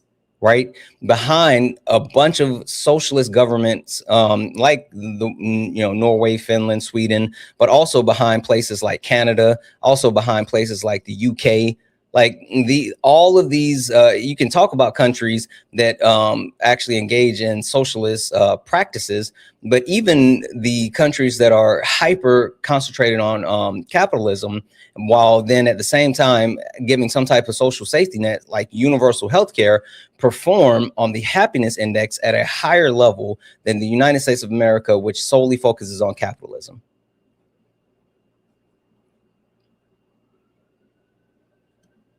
Got you.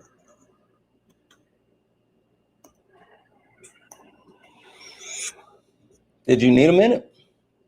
Yeah. Okay, I'm gonna thank people over on Twitch then. W's in the chat for, let's see here. W's in the chat for Cool Cat for the one cherry bits to say, hope you and management had a good morning. We did. W's in the chat for Cool Cat, who also sent one cherry bit to say, also my 69th stream. I know. W's in the chat for you.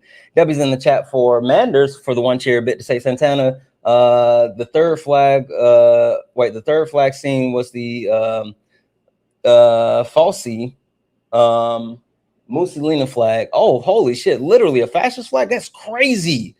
W's in the chat for Steve, who gifted a Twitch subscription over to Cool Cat. Thank you. W's in the chat for Kelly for the 50 cherry bits to say, Swan dives, roll landing, throwing pockets full of glitter. Good, sexy Sunday cuties and beauties. Hopefully everyone is having a wonderful day and grab those snacks and stay hydrated now. Stay amazing, and let's watch Santana fry these donuts. Drop kicks up the stairs, exploding into glitter. Boom. W's in the chat. Santana. Give me just a few more seconds. W's in the chat for Cool Cat for the one cheer bit to say that's evaporating meme. That's me soon. Oh, as soon as Shitty Thanos came back on. Yep. W's in the chat for Cool Cat for the one cheer bit to say gotta save the best for last. W's in the chat for One Mighty Pen to say he had his premise written down and you derailed them. Yeah, I did, because his premises were shitty. They were shitty. W's in the chat for all the donuts, guys. If anyone else likes to support the live, you can do so. Cash App, PayPal, Venmo. Pay links in the link tree in the bio. Santana speaks for you. Santana speaks for you is the best way to support the live. If you're over on YouTube, you can send a super chat and I will read that out. All right, the floor is yours. All right, Santana. So like you went to the World Happiness Report as in proving socialism is better than communism, right? No. I mean, not communism, capitalism, right? No. I thought that was your point. No, my point is there's a difference between socialism and communism, and governments that have socialist policies as far as social safety nets, and even more so, there's a difference between those societies that lean into those socialist policies versus oh, this guy's being weird. Holy fuck. Anyway, the socialist governments versus the premise of people leaning into capitalism. So the point that I was just trying to make is, even if you compare government and societies where you look at governments that focus on social safety nets versus governments that focus on capitalism, the governments that focus on social safety nets have a higher quality of living and standards for their people. But you went off of the World Happiness Report, right? The World Happiness Index, yes. Right. So, well, that doesn't really go to like social index. It has like when they determine that, it goes to like per capita, social support, like healthy life expectancy. I literally said all of those things. I'm so confused as far as what you think you're saying. I literally told you, wait, hold on, stop for a second. I literally told you that the happiness index tracks multiple indicators that would affect the lives of their citizens, and those countries that have those socialist policies rank higher for their citizens than the United States of America that doesn't focus on those policies. You're literally repeating what I've already said. Maybe you didn't understand what I was saying. Maybe you think you're saying something different, but I think that you're confused. Santana, that doesn't measure, any of those doesn't measure whether a country is socialist or capitalist. What nor does like your whole Can you reply directly to what I said? No, because you're confused. This is a tracking issue. This is a tracking issue. Hey, stop. This is a tracking issue. Why did I bring up the happiness index? Because you think the countries are socialistic. That's what I heard. That's what I said. It's a tracking issue. You're not understanding. So you didn't say like Norway and all those go to socialistic. I said there's a difference between communism and socialism, and governments that lean on socialist policies like social safety nets.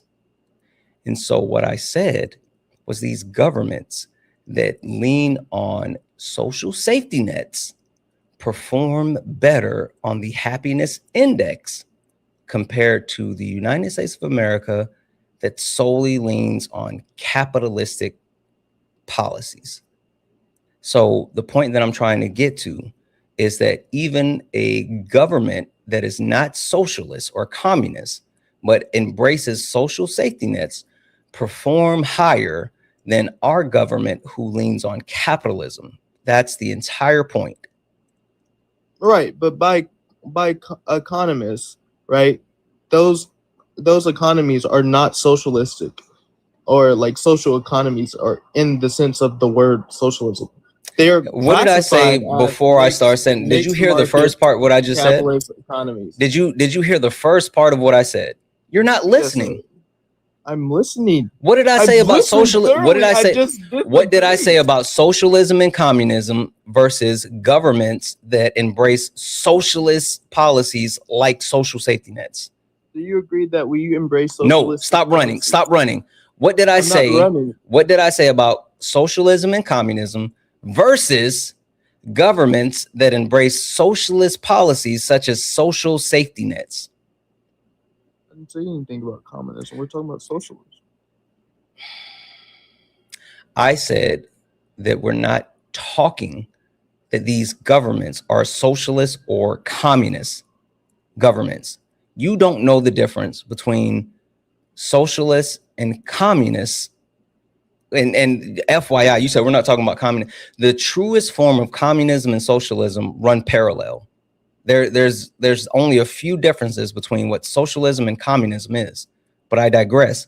There's still a difference between socialism and governments that engage in socialist policies such as social safety nets. That's why I've been clear as far as talking about the difference between democratic socialists and people that are actual socialists and communists. Those things are different. So you're not tracking. Socialist. You're not tracking. Socialist. So you're a democratic socialist? What does that have to do with what we've been talking about with the happiness index? What, you know what? I'm not even going to interrupt you. Just go ahead and tell me what you thought you were saying with the happiness index. Like I was like generally saying to your like statement, like the countries you mentioned are like mixed market capitalistic economies, right? Most businesses are privately owned, markets demand prices, entrepreneurs can start companies. These countries, you know, they constantly rank higher on like the measures of like economic freedom. Their governments fund larger welfare programs than the United States, but that is different. Prove it. Give me a source. But that is different. Prove it. Give me a source. Give you a source for their countries perform.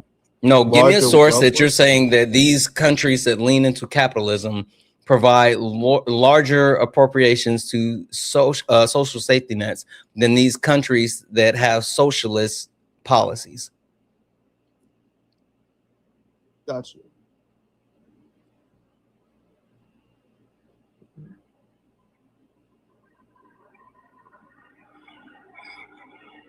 They just be saying shit. Like they literally just be saying shit. You want a source for what I said about them having more programs? You said they fund, you said these capitalistic countries fund these social safety nets more than these countries that lean on these social safety nets.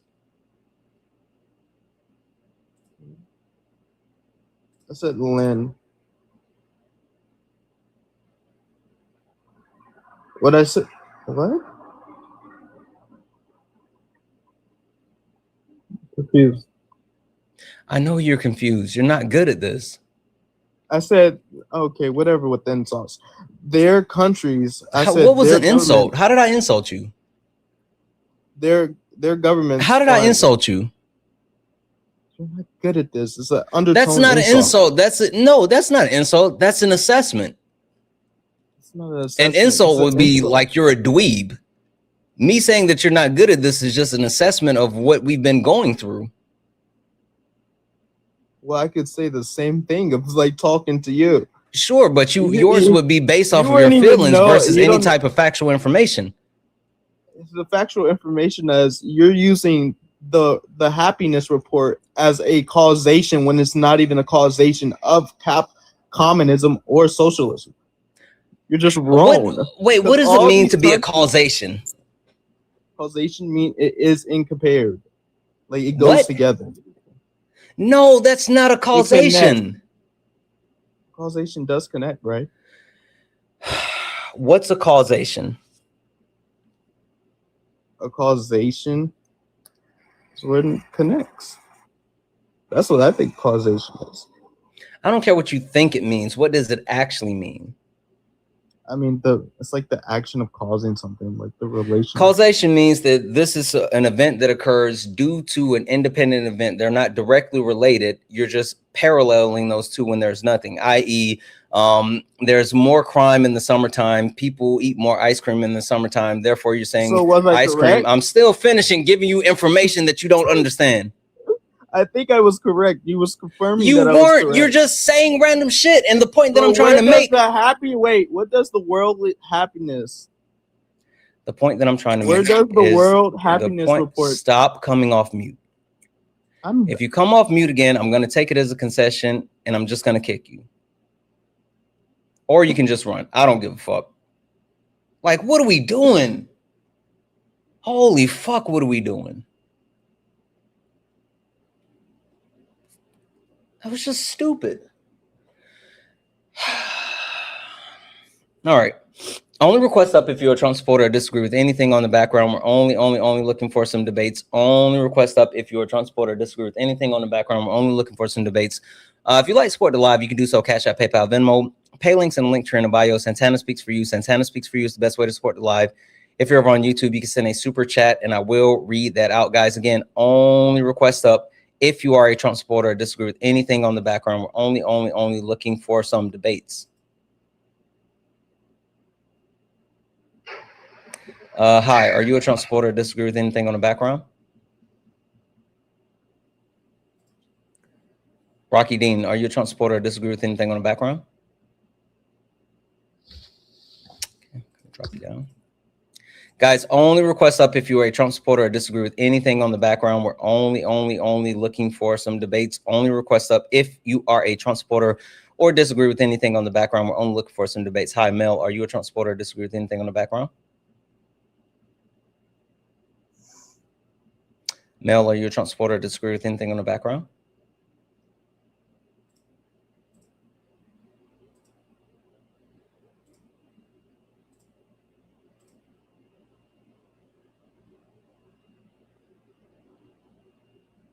Oh, person didn't load.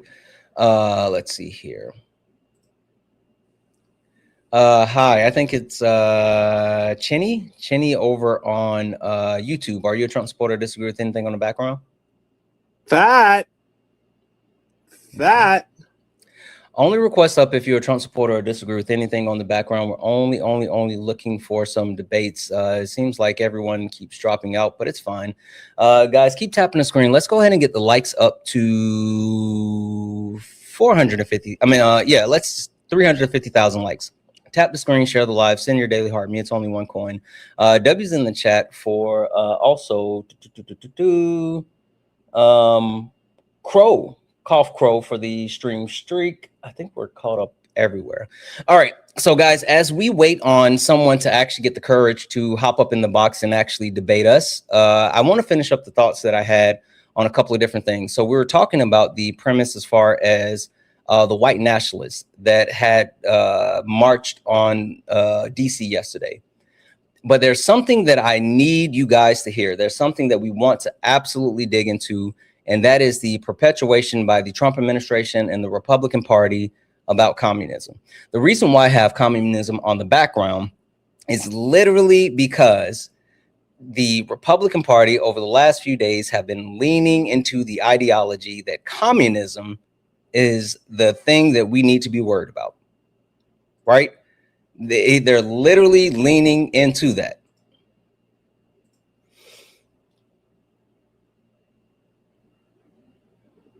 Hi, are you a Trump supporter or disagree with something on the background?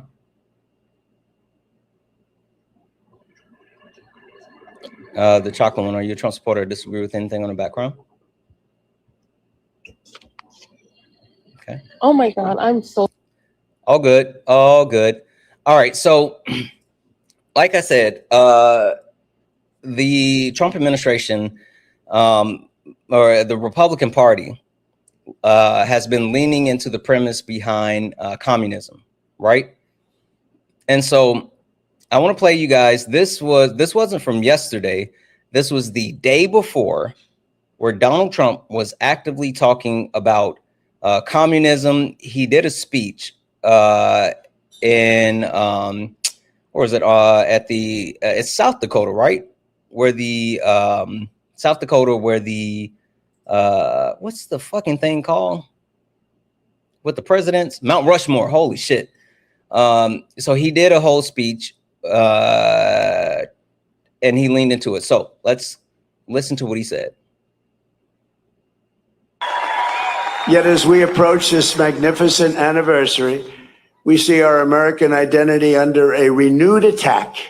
A generation after we fought and won the Cold War against the menace of communism, there is now a resurgence of the communist menace in our land, including from newcomers to our country who embrace ideas totally opposed to our way of life and our great success.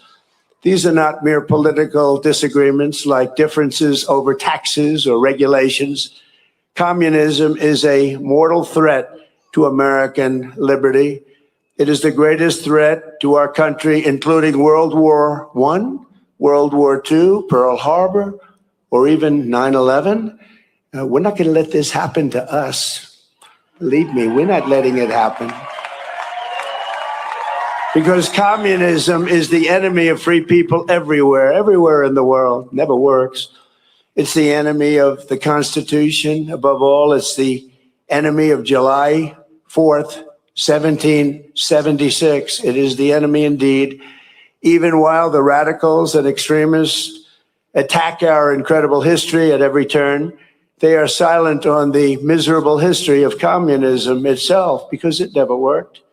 Thousands of years, if you look at it, under different names, under somewhat different ideologies and systems, that system has led to more death and destruction than any system ever tried. It killed 100 million people just in the last century alone. Communism is the exact opposite of life, liberty, and the pursuit of happiness. It's death, tyranny, and the pursuit of evil.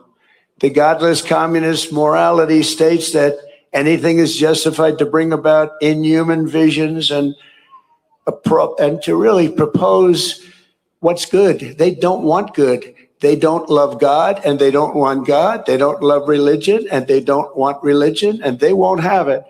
But we will not let them win. They have no chance against us. They have no respect for law, justice, principle, tradition, or your God-given rights. It's an ideology of mass theft, mass control, mass lies, and mass murder.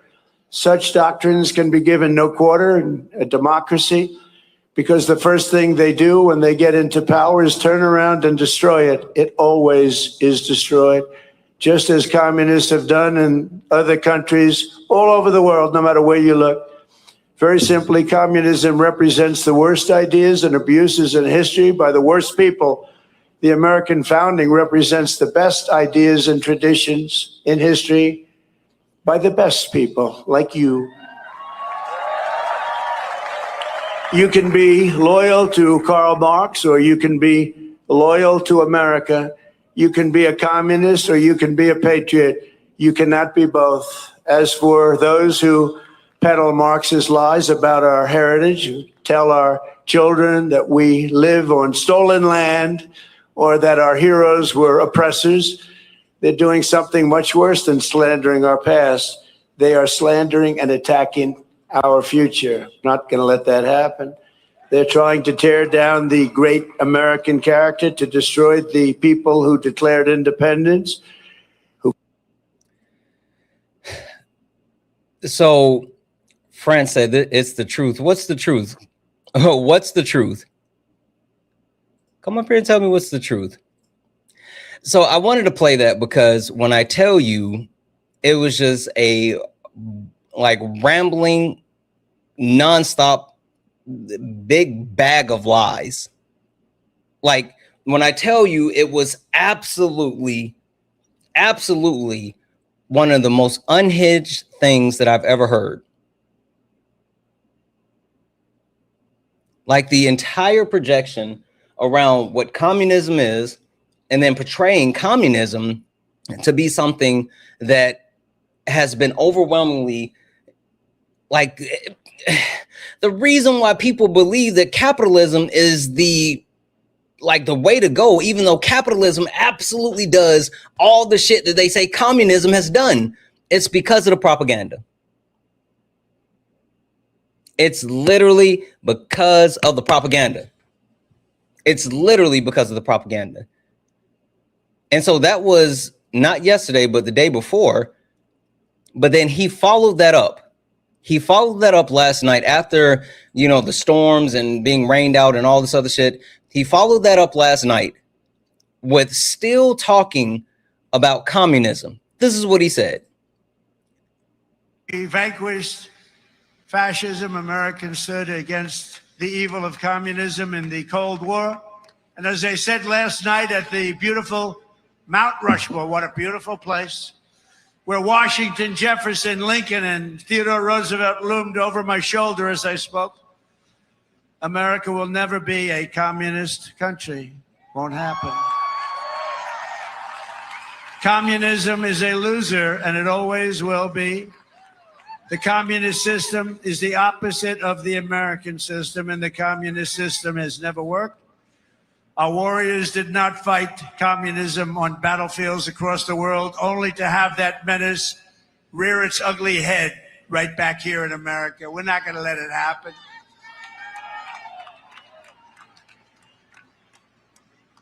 We like to stop a threat like that immediately and before it begins. It's like a cancer. You got to cut it out. You got to cut it out fast. So he's literally lying about communism. And that's what I said. This has been something that is absolutely a direct push, right?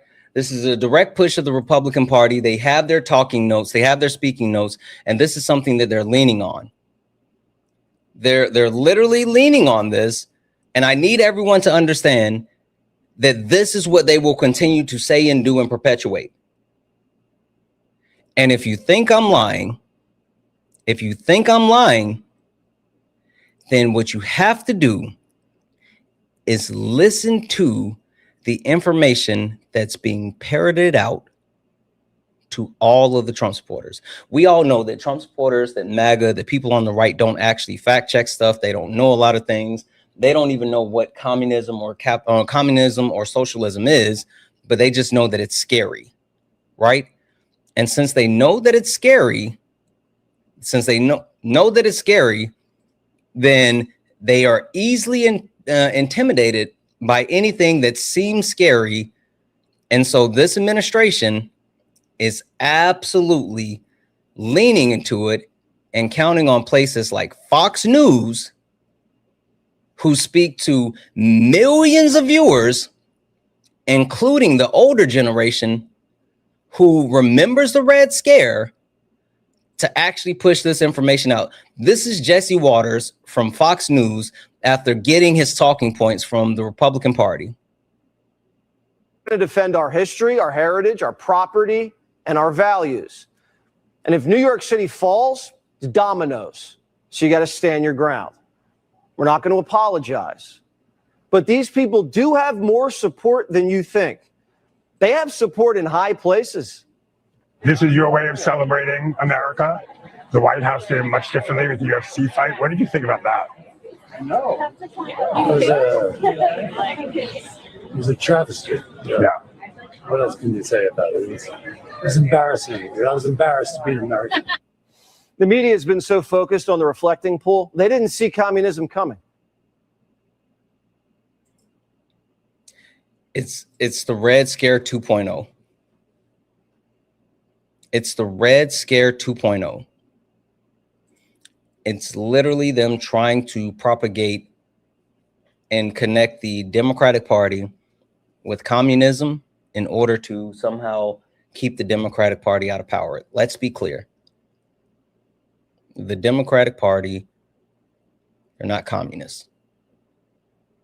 They're absolute capitalists.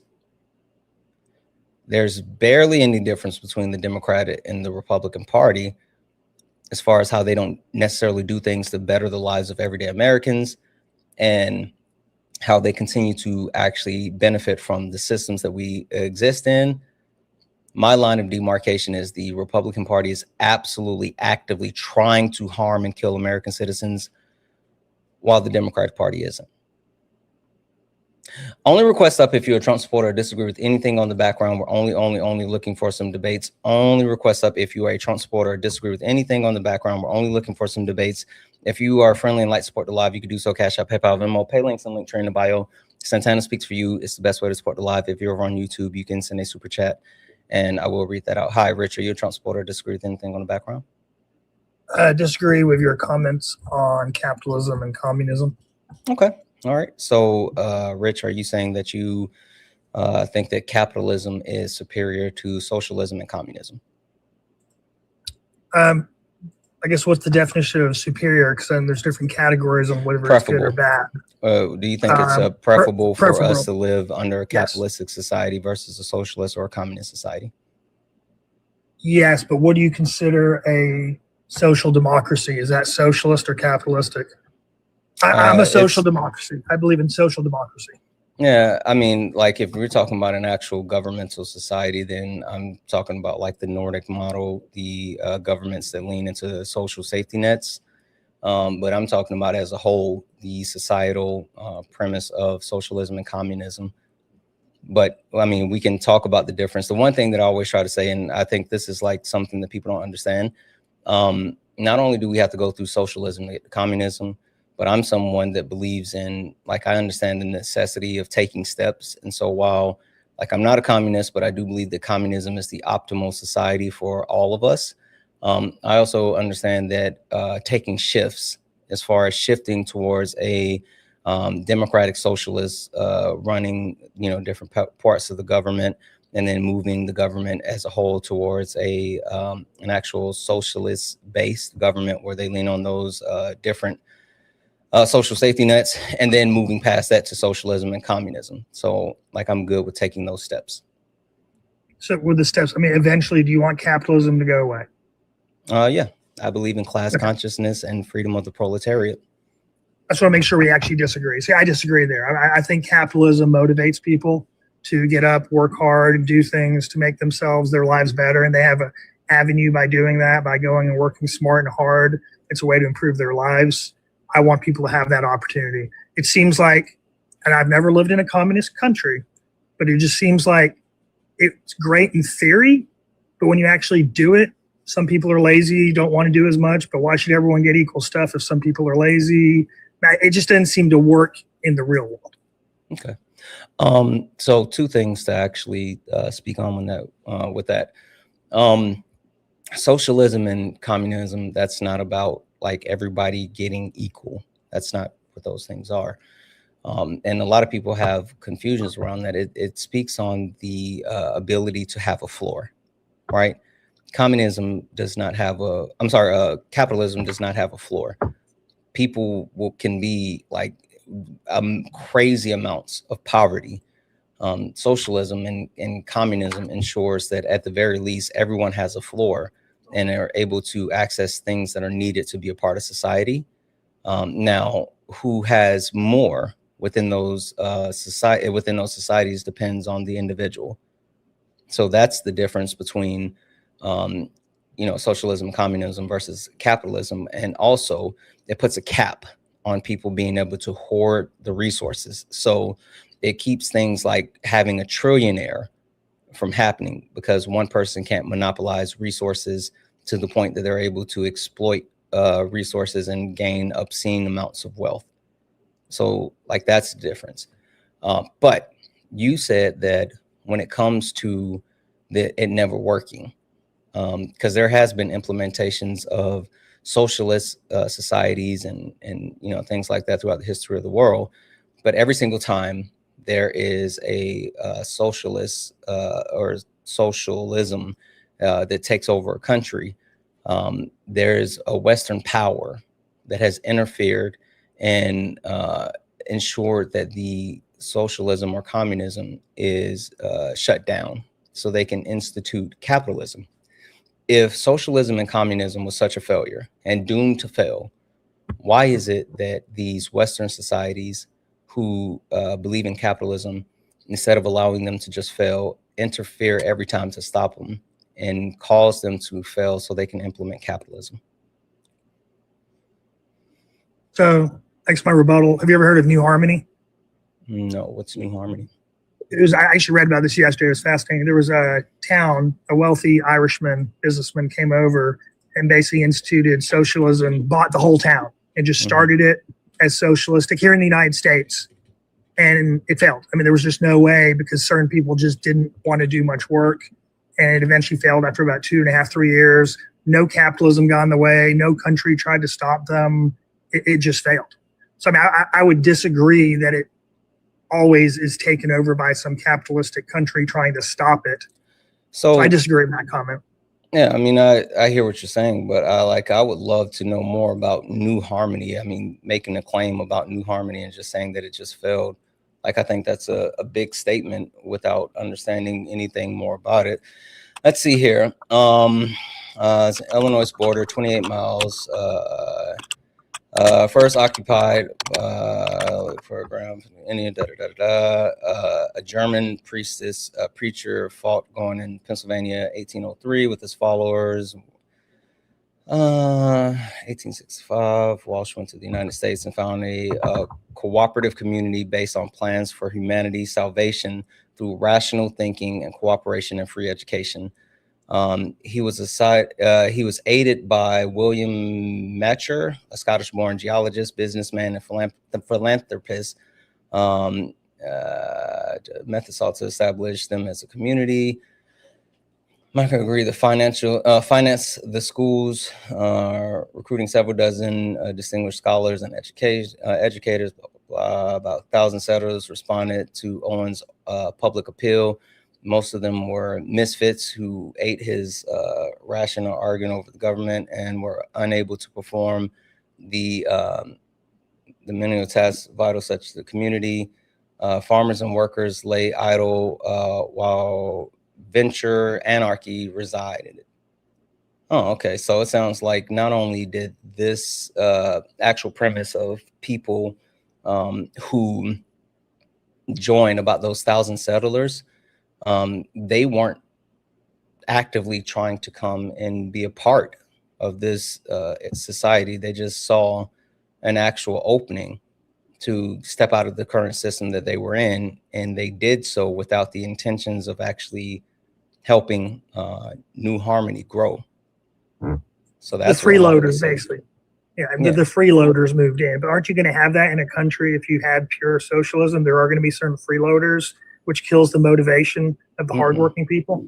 No, that's not true. We could talk about that, but we're still just looking at this entire premise. I mean, it sounds like from what I'm reading so far is that this wasn't created. Well, this was created with an idea of being beneficial, but the people that actually made up the proletariat and this actual society never had the intention of being like true socialists or communists. They just wanted to actually benefit. So that's antithetical to what true socialism or communism is as a whole, but we'll get to it. By 1827, on cash had absorbed a payment for land and supplies and returned to Britain. In 1828, property was divided into 8 children, signed as teacher, headquarters. New Harmony is now an agriculture center for tourism. Okay. So, I mean, that's a quick recap on what I was able to find. And so the one thing that I'll say, and I'm not going to pretend that I'm an expert on this because, again, I had never heard anything about this prior to you bringing it up. But the one thing that, like I said, will stick out to me, or does stick out to me, is the premise that the people that were joining the society were literally people who did not join the society to make the society work, but only joined the society in order to escape capitalism. So you saying that, oh, there's just lazy people, and so this is why it doesn't work, like that's not true. But yes, if you have people who are intentionally trying to exploit something, then there's going to be some level of fraud or exploitation or whatever the case may be. But saying that this is an actual example of how people, once they become in this part of the, or if there's a socialism, or if there's socialism or communism, then people just won't work. That's not true. Like, these people intentionally did that. So I guess the question is, how do you get the people to be purely people that believe in socialism? I guess if you start your own country and only allow people in who believe in socialism, it could work. But it just seems like when you could change a country to a socialist country, you're stuck with the good, bad, and people in the middle, and you're going to have the freeloaders just because, like, every society has them at the end of the day. It just seems like it's hard to implement unless somehow you could control who actually lives in the country. Yeah, I disagree with that as a whole, but I do want to get back to my original question because this doesn't answer my original question. I'm sorry, what was the original question? The original question is socialism and communism is such a bad thing, right? Why is it that when there's an entire country, because you named this place New Harmony, which was already within the United States of America, and they took up land that was already, a part of the country by buying land and then trying to live within a small commune inside of a country that was focused on capitalism.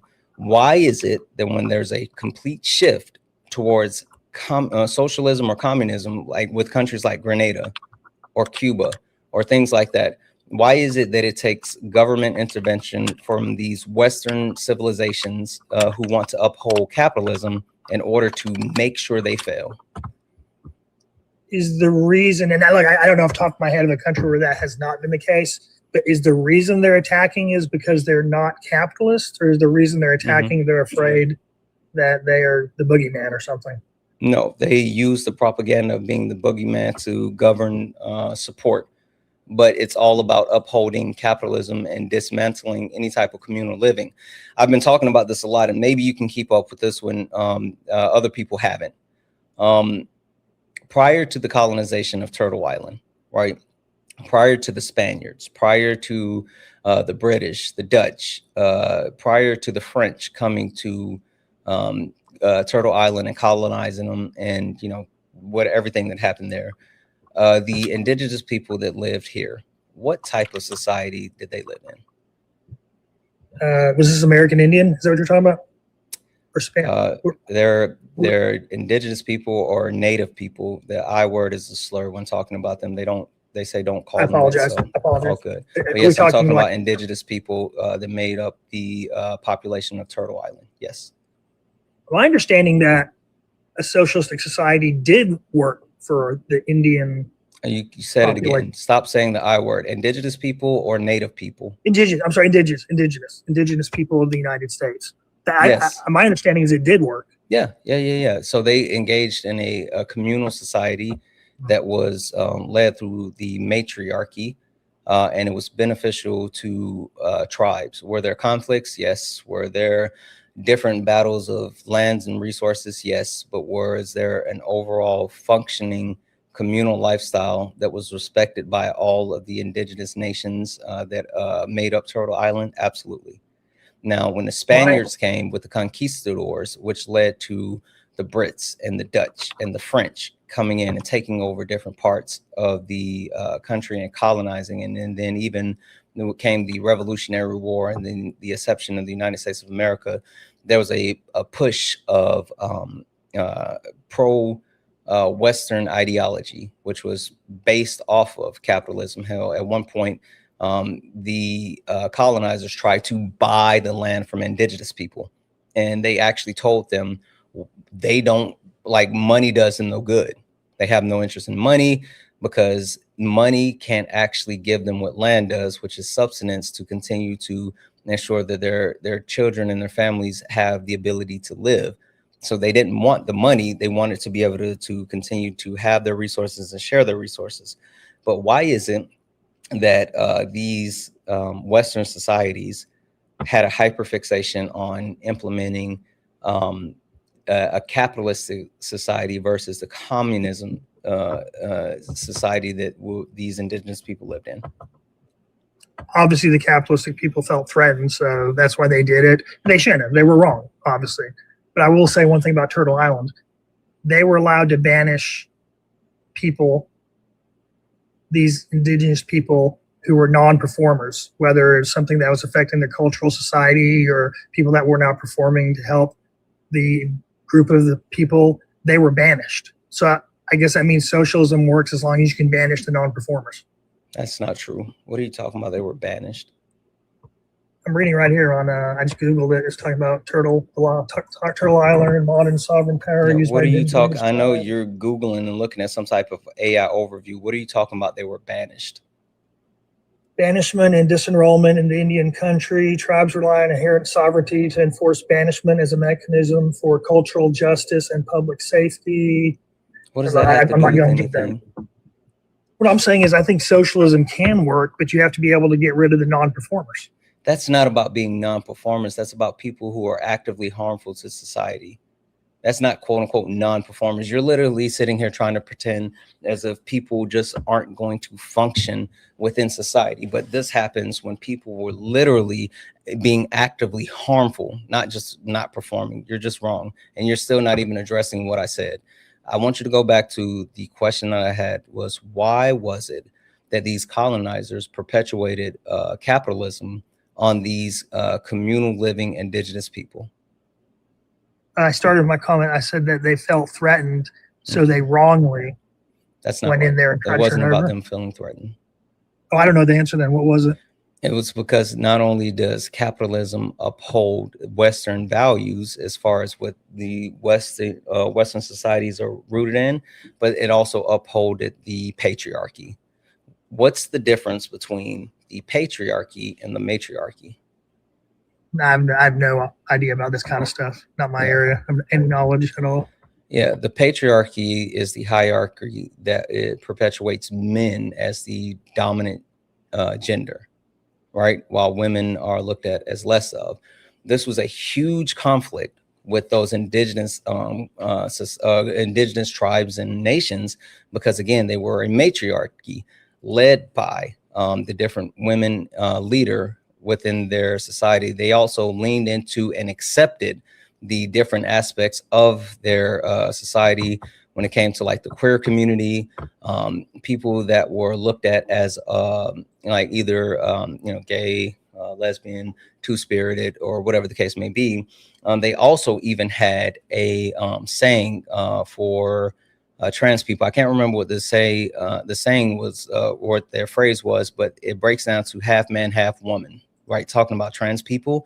And these people were literally given some of the highest positions within the tribe.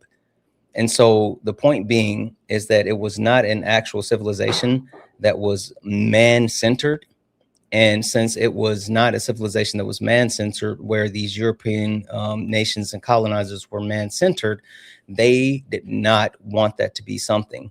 Like literally the first time, even after like the Spaniards and the Dutch, the Swedes, Frenchmen and British people, all of them came and started colonizing Turtle Island. The first time that a woman was allowed into the interior of the country was in the 1730s, when a French woman went into the interior of the country. They didn't even give women the ability to travel throughout the land, because women didn't have that actual ability, while again, the indigenous nations did. So the point being is one of the reasons why they wanted to snuff out communal living is because not only is it antithetical against what capitalism is, it was also antithetical to them perpetuating the patriarchy.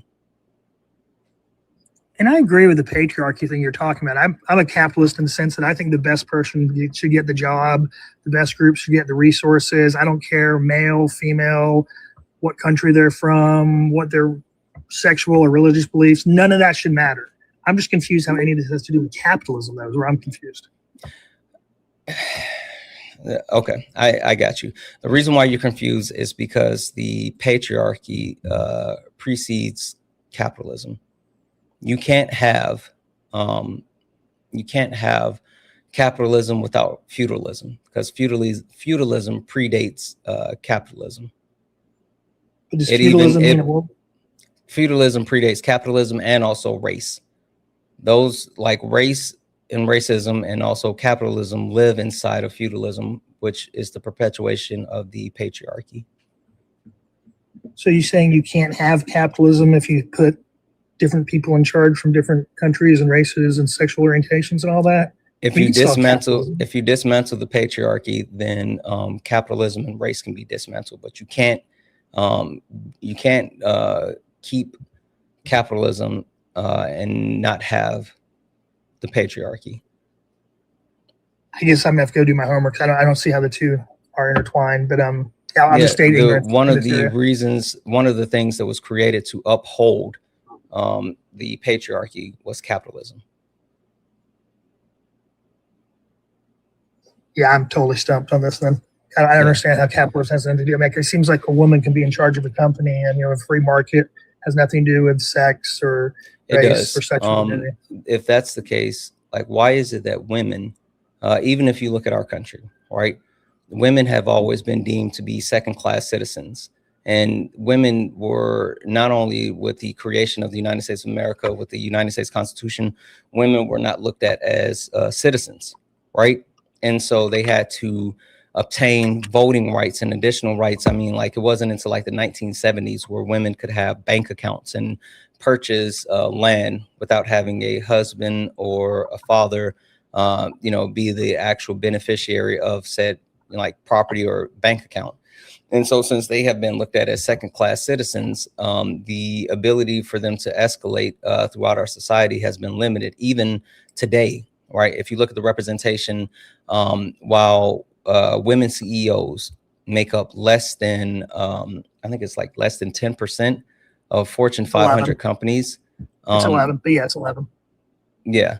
But they, if you take a look at the ones that they run, they overwhelmingly perform, whether it's profits or the overall favorability and with like retention rate from their employees and stuff. So when you talk about women, we still live in a society that is a patriarchal society that disenfranchises women. That's why women are looked at as a minority group. Yeah, but it's a lot better than it was 20 years ago or 50 years, 100. I mean, the trend line is in the right direction. I mean, things are getting better slowly, but they are getting better. Better for who?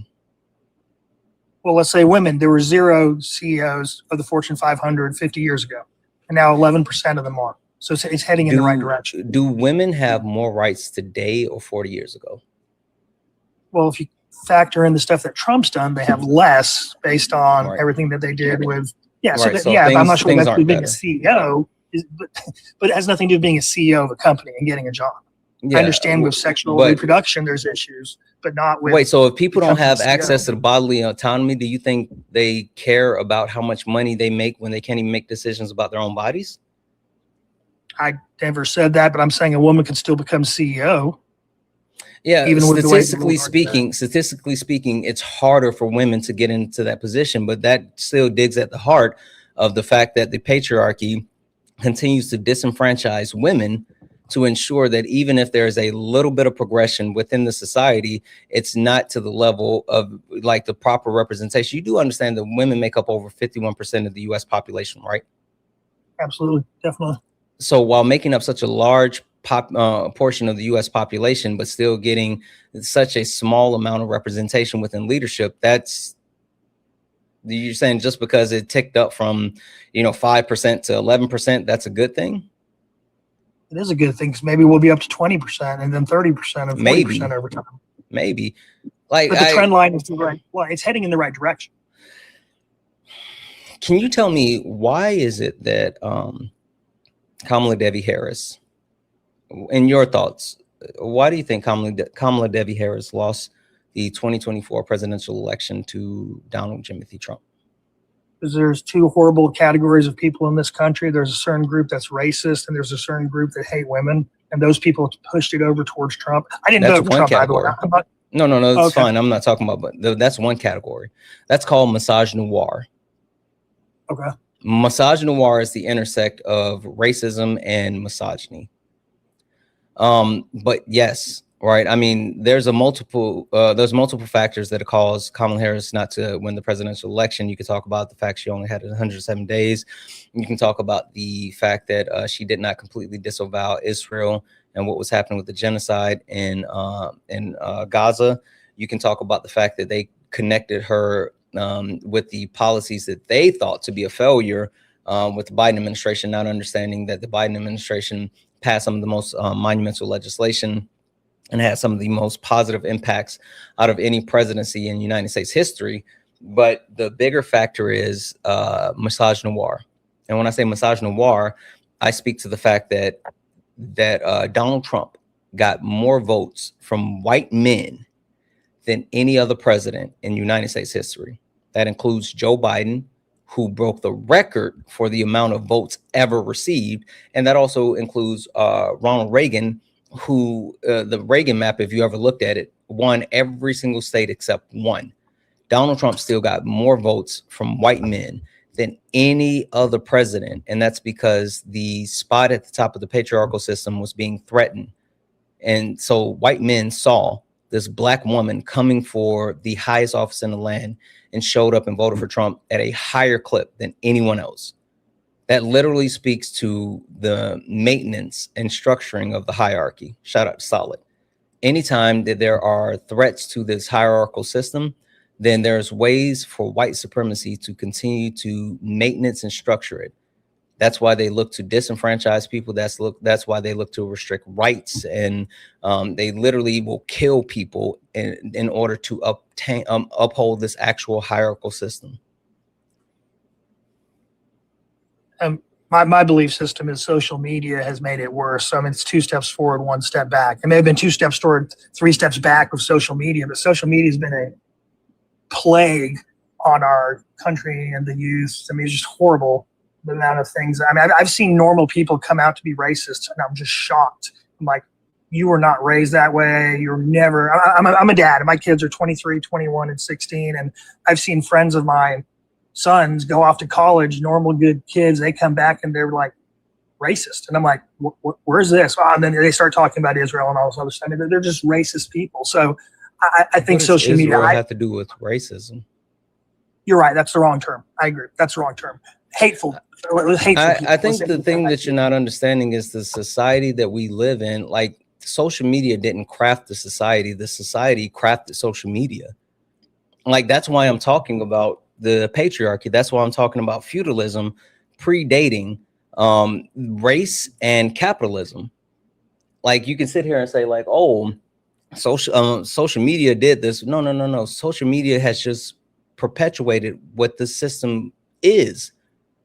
It's not a instance of like, oh, this is an actual thing that occurred because of social media. Like, the reason why social media has been able to connect with so many people in this way is because all of the governmental systems are geared towards this. Hey, what's the pink tax? I have no idea. The pink tax, PINK? Yep.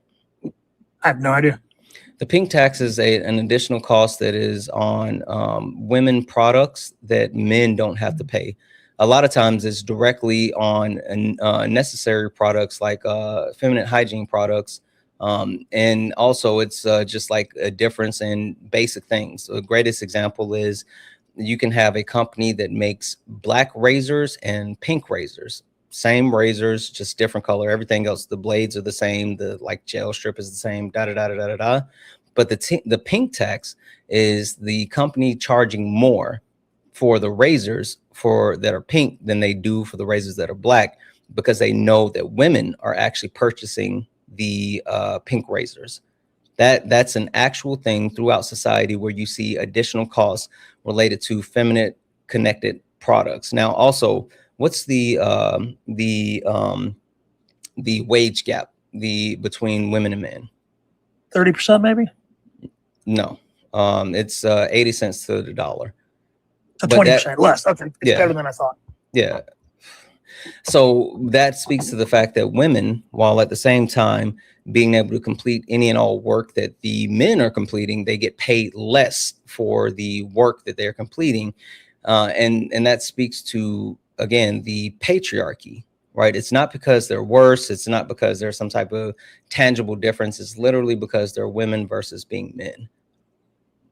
So, I mean, I never ever stated that things are equal with men and women. And if based on what you're saying, I just want to clarify that things are not equal in any form or fashion. I'm just saying I think things are getting better. I mean, 40% of women or 40% of doctors are women. That's pretty cool, because it wasn't that way 75 years ago. It was probably 90 3% or 95% Can men. you remind me Now it's one down more 60. time what I said about like the indigenous people that own Turtle Island, or not own Turtle Island, but inhabited Turtle Island prior to the European colonizers showing up? It was pretty equal for everyone, wasn't it? It was a matriarchy where women held multiple positions of power and led society. So if there was an actual premise of like women having greater representation, and not just greater representation for them, but greater representation for all groups, i.e. talking about the queer community and the acceptance of queer community, then why is it that it's preferable now where everyone else except men, and even more specifically white men, are the beneficiaries of our current society and everyone else is disenfranchised, versus when there was communal living, there was better representation and more people that were able to live a successful life in that society? Okay, you're saying it was better under Turtle Island versus is today, so the trend line is not getting better. That's what you're saying because of Turtle Island? Yeah, I'm saying that communal living was more beneficial for the whole of people versus capitalistic living. And you saying that, well, capitalism is better now than capitalism was 30 or 40 years ago. That's not the thing that we would compare or even track. And also, do you know what the end of capitalism is? The end of capitalism? No, I do not. Revolution. Yeah, like people literally know. at the end of capitalism comes revolution, and people heads end up in a basket.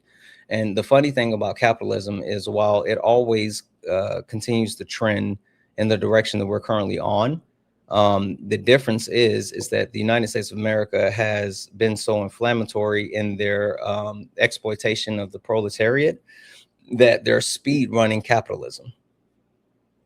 So if you take someone like Norway that is capitalistic, but it's a different model because there's high taxation, do you think there'll be a revolution in Norway? Yep.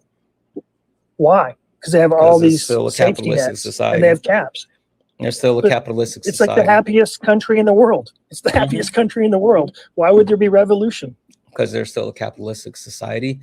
Just because there is a different form of capitalism that actually benefits people in the short term, it does not mean that it is overall a sustainable model. I mean, you can look at throughout the historical, you can look throughout history at different societies that center capitalism and how they've continued to fall. No matter how they actually center capitalism, capitalism always leads to revolution. Huh. I'll have to go do some research on that. Yep. Okay. I don't think you and I are that far off. Yeah, I would recommend if you're really interested in that, I would recommend the Lenin. Lenin wrote Imperialism, the Final Stage of Capitalism. I think that's a really good book for you to check out. But then you can also go back and look at the historical, or I'm sorry, I keep saying historical. You can look at the different societies that literally have gone through this path. Even if you take a look at like the last 5 global superpowers that had the centralized currency of the world, they all took the same steps and ended up in the same place. So isn't it the 7 steps of capitalism? I think we're in the 5th step right now. I think we're in the 6th. But yeah, we're close to the end. Yeah, we're somewhere close to the end. I would have to look at the debt's our problem. The debt's what will destroy our country, unfortunately. Well, not just the debt, but the discrepancy between the haves and the have-nots. The fact that we continue to increase the gap, and like passing of things like the One Big Beautiful Bill has only accelerated it. That's why I believe the Nordic model is a better model than what we have here. Oh, I'm not and disagreeing I wasn't always with you like this. than what we have. I think that's preferable to what we have currently, but I still think that like socialism and communism as a whole is preferable than any type of capitalistic model. I would say it makes people more equal, but closer to the bottom, not the top. No, that's not true. I don't see these socialist countries having that much wealth. I don't see them creating drugs and inventions and all this other stuff. That's not true. I mean, like science and progression grows out of necessity of the people, not the necessity of capitalism. But like the premise that you're getting across, where you're saying like, oh, you know, this is needed for like people, that's not true. Like literally, people would be happier under a communist society than capitalism, because the ability to achieve greater is purely based off of reward, not off of necessity. Have you ever heard of Maslow's hierarchy? I have. I don't know the exact pieces of it, but yes, I've definitely heard of it. Yeah, Maslow's hierarchy speaks to the like the different levels that are needed to obtain to move forward as far as wants and desires, and basically speaks to, if you don't meet the bottom level of necessities for living, then you can't worry about higher things. People who don't have money to eat don't worry about buying Ferraris. Correct. So I still think it's a matter of having the right balance between socialism and capitalism that provides the best results. That's my belief system, but I will go do more research. Okay. All right. I'll let you go. Thanks for coming up. I appreciate you. Appreciate the conversation. Bye-bye. Have a good one. W's in the chat for Joshua for the $6 donation for books. Thank you so much. I appreciate that. W's in the chat for you. W's in the chat as well for Ian for the $5 donation. And after you talked about the 1619 project on Monday, I downloaded an Audible book. I only have a few hours left. Let's fucking go. Thank you so much for the recommendation. It's been so eye-opening. What should I read next? Do you know any books about the uprising of Haiti? I do. And I haven't started those yet, but if you want to follow the same path that I'm following, after I finish the 1619 project, or actually, let me tell you, because I had one. Oh yeah, after I finished the 1619 project, I moved over to the rediscovery of America, Native people, and the unmasking of history, and that's where I am right now. So if you want to check that out, Ian, that's next. And then after that, I got a couple of other things that I'm going to get into, and I'm also going to I'm going to go through 1619 project again, because that was such a tough read, but it's so informative. And I think that honestly, I don't think I had the stomach for the start of the book. And then after I got into it, I felt better. And so once I actually, now that I know what to expect and I can hear these things without literally wanting to throw up, I think that it will be more informative than it was the first time. W's in the chat for, wait, are we all caught up? Hold on, let's see. Oh, W's in the chat for Trey for the $5 super chat to say, and while he fearmongers his supporter, he steals billions from them right under their noses. Facts. And then W's in the chat for the Taffy bot who sent out a YouTube membership subscription. W's in the chat. W's in the chat for sending out. Guys, remember, if you're a YouTube member or a Twitch member or a super fan over here on TikTok, then you get access to a bunch of really cool perks and rewards. And guys, there's an individual sticker for YouTube, Twitch, and for TikTok. If you're on YouTube, Twitch, or TikTok, and you're a member, super fan, subscriber, whatever, drop those stickers that belong specifically to the community that you're a member on. Drop those in the chat so people can see it. There's cool stickers depending on where you are for the individual members. And you also get access to our Discord, which is super, super dope. Women have better sex under socialism. That's what Ari said. I still haven't read that one yet. That one's next. That book is literally next. So Ari can stop shaming me for not reading it. That's the next book. That's the next book. Women have better sex under socialism. W's in chat for all the donos, guys. If anybody else would like to support the live, you can do so. Cash App, PayPal, Venmo. Pay links in the link tree in the bio. Santana speaks for you. Santana speaks for you. It's the best way to support the live. If you're over on YouTube, you can send a super chat and I will read that out. Only request up if you're a Trump supporter or disagree with anything on the background. We're only looking for some debates. Only request up if you're a Trump supporter or disagree with anything on the background. We're only looking for some debates. If you're over on YouTube, Twitch, Kick, Instagram, and you like debate, you can do so. You don't have to leave where you are. The only thing you have to do is hit that link and it'll get you in here for some debates.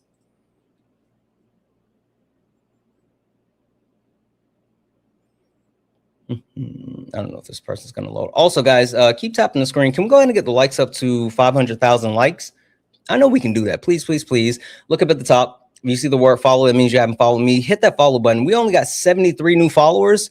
I would love to get to 100 new followers on the stream. We've been live for almost 3 hours. And I know that there's more than 73 people that have not followed me. So please, please, please hit that follow button, turn on notifications so you know when we go live all the time. Also, can we knock out the donuts? Please, please, please. Again, only request up if you are a Trump supporter or disagree with anything on the background. We're only looking for some debates. Just added the book you mentioned. Yeah, listen, if you guys are interested in finding, so I got my reading list from Ari. She crafted 2 reading lists for me, and they've been amazing. But if you are interested in getting my reading list, or even some of the material that I talk about all the time as far as the books that I'm reading, join Ari's Discord.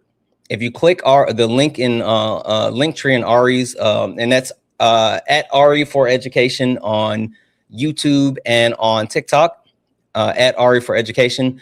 If you want to get into her actual Discord, it's a reading Discord. They have a focus on, you don't have to specifically read the books then join in order to join book club. You can read as much as you want, whatever way you want, blah, blah, blah, blah, blah. But join Ari's Discord. You just have to be 21 years of age or older and no Nazis, right? They do protect the actual Discord from Nazis who try to get in, but also you have to be 21 years of age or older because some of the books they read are sexual in content. And so we have to, you know, make sure that we're doing that. So check out Ari at Ari for Education on YouTube and also on TikTok, and get into the Discord. W's in the chat. It's free as well. It's free to get in Ari's Discord, FYI. They have book club next week. For anyone wondering, they have book club next week. W's in chat for Mark for the $10 to understand. Thanks for the conversation and respectful dialogue. Always. Thank you so much, Mark. Thank you for the 10.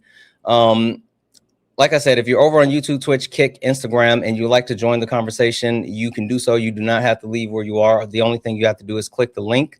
We have someone, I think it's Cruz over on YouTube. Are you a Trump supporter or disagree with anything on the background? That.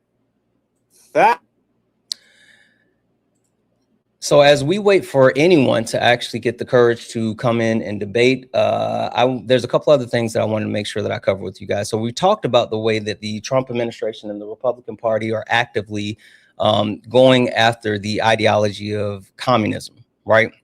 While at the same time understanding that communism is not the problem. They've propagated communism, right?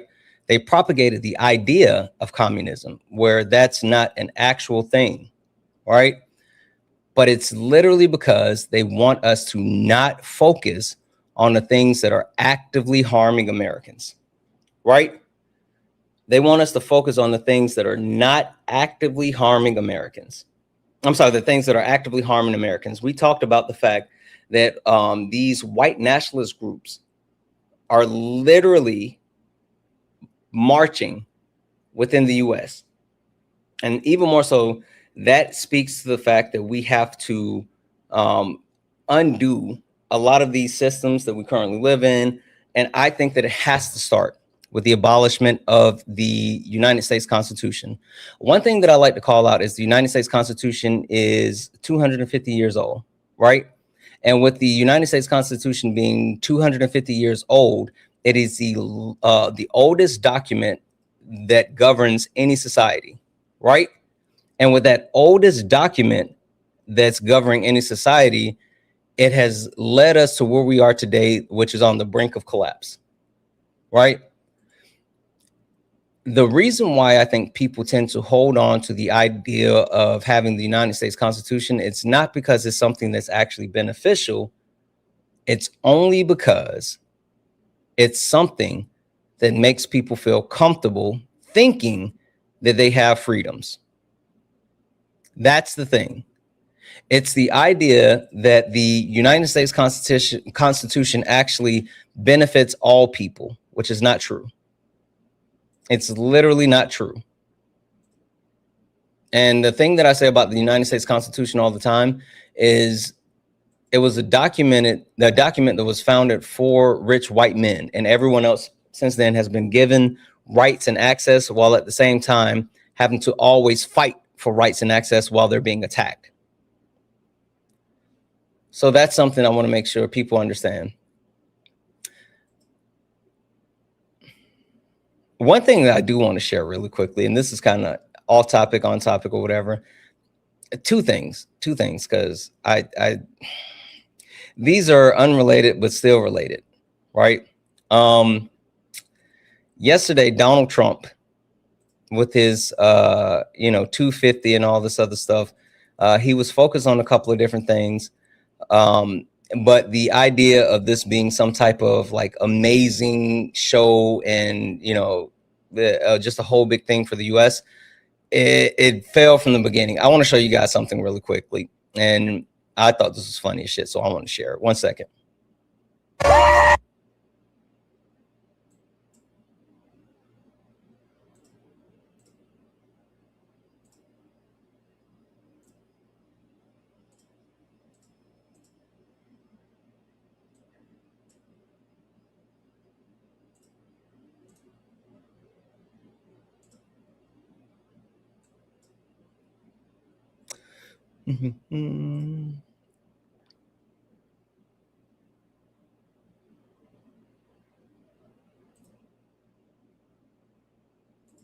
Oh, wait.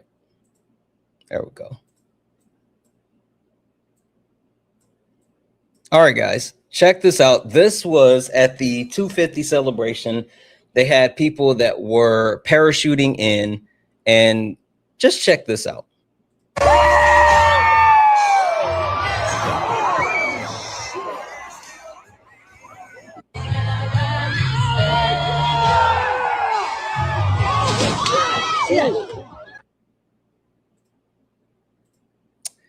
If that wasn't the greatest representation of where we are as a country today,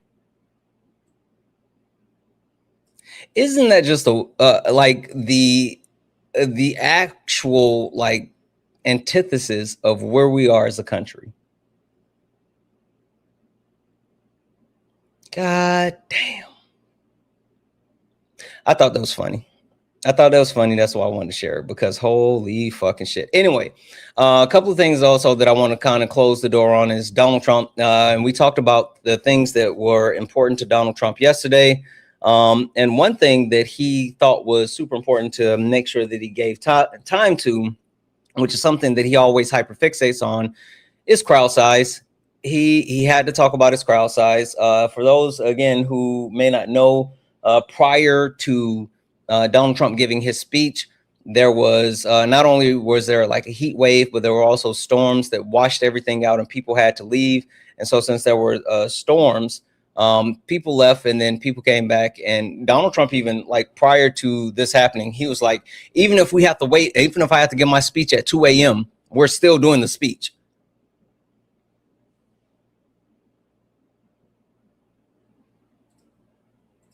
Donald Trump said no matter if they have to wait until 2 p.m., he was still going to give his speech. And now, while I will give it up, Donald Trump was a man of his word in the sense that he did not care what time the speech started. The speech was going to happen. But while Donald Trump was hell-bent on giving the speech, let's not forget that Donald Trump is absolutely an almost 80-year-old man. And so since Donald Trump is absolutely almost an 80-year-old man, while he was hell-bent on giving the speech, Donald Trump, prior to giving his speech after the storm had kind of blew away, ended up like this.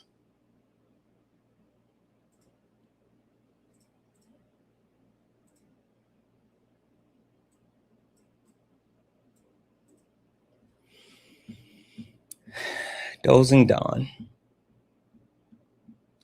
Dozing Dawn. It was nap time. It was past Paul's bedtime. It was absolutely past Paul bedtime. But Paul pulled it together. He pulled it together, and he did actually go on with his speech. And like I said, he mentioned his crowd size. And this is what came of him talking about his crowd size and the people that went home. There's no way we can be deterred. And they estimated they had 375,000 people before everybody had to leave. And they now have 150,000 people. It's the craziest thing anyone's ever seen, at least. And I want to just thank you. And I feel so badly about some people. They left and they couldn't get back. But you're very special people. and we have a very special country. Thank you very much. We know how Donald Trump is obsessed with crowd sizes, and that was a sticking point for him. So he did have to highlight the fact that, yeah, there's more people, there's less people now, but there were more people before. There were more people before. Sure. Speaking of those people, there were some actual Trump supporters that showed up. They did show up, and they were there.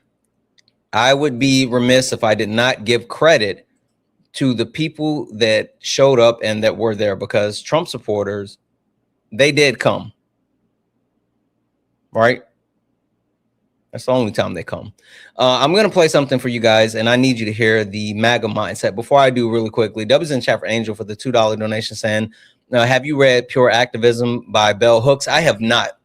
I got a lot of Bell Hooks books that I need to read, but I have not got an opportunity to read that one yet. W's in the chat, though, guys. If anyone else likes to support the live, you can do so. Cash App, PayPal, Venmo, pay links, and link tree in the bio. Santana speaks for you. It's the best way to support the live. If you're over on YouTube, you can send a super chat, and I will read that out.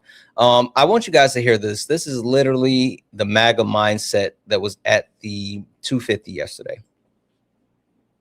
All the Democrats would have a Nuremberg-style trial and try them for treason and crimes against humanity, and then punish the convicted ones, just like the Nazis at Spandau Prison. Well, the leaders and the rest of them, life in prison. I believe you're sincere in this. Yes. I'm not sure the people back home will think you're sincere. Can you just look down the lens here? I am sincere, because you can't work with the Democrats. You can't work with them. If they take the House or Congress, they will just impeach him again. The Democrats if they gain power, they are determined to shred our Constitution. And they keep calling him a king. If you're going to keep calling him a king, then he should say, all right, I'm a king. I'm a king. Yes, King Trump. King Trump, not even King Donald, King Trump the first. And then his children will be princes and princesses. I hope the last thing I see before I die on my deathbed is Baron Trump being elected. King Trump. King Trump may be the third or the fourth. We're in the middle of the Third World War. We're in the middle of the Third World War. With who? With the Democrats. The Democrats are the enemy. Yeah, they are. The Democrats are no, they're not in charge. It's the one world order globalists. This is across the world. That was an actual Trump supporter. That was an actual Trump supporter, someone who actually supports Donald Jimothy Trump, and he had on the full Trump supporter garment. He had on the fight, fight, fight shirt. He had on the MAGA hat, and he was an old white man. And yes, he said that the Democrats need to be held in a Nuremberg trial, and they need to be held accountable. The projection is fucking wild. It's fucking wild how much they project. Absolutely wild. But that happened. FYI, guys, only request up if you're a Trump supporter or disagree with anything on the background. We're only looking for some debates. Only request up if you are a Trump supporter or disagree with anything on the background. We're only looking for some debates. One other thing that Donald Trump talked about during his speech yesterday, which has given his MAGA base a bit of a boost, is doubling down on voter ID. And we want to keep America great, and we will do so by approving the Save America Act, which means all voters must show voter ID. All voters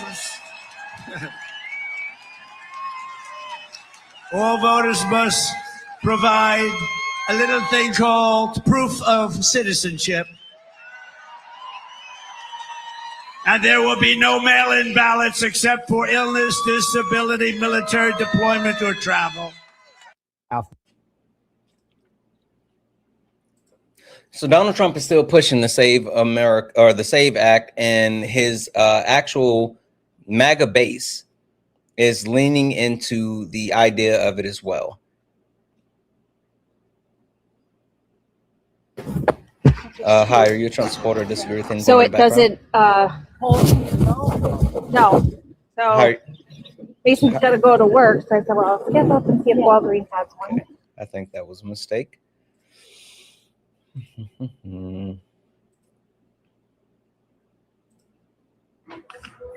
Hi, are you a Trump supporter or disagree with anything on the background?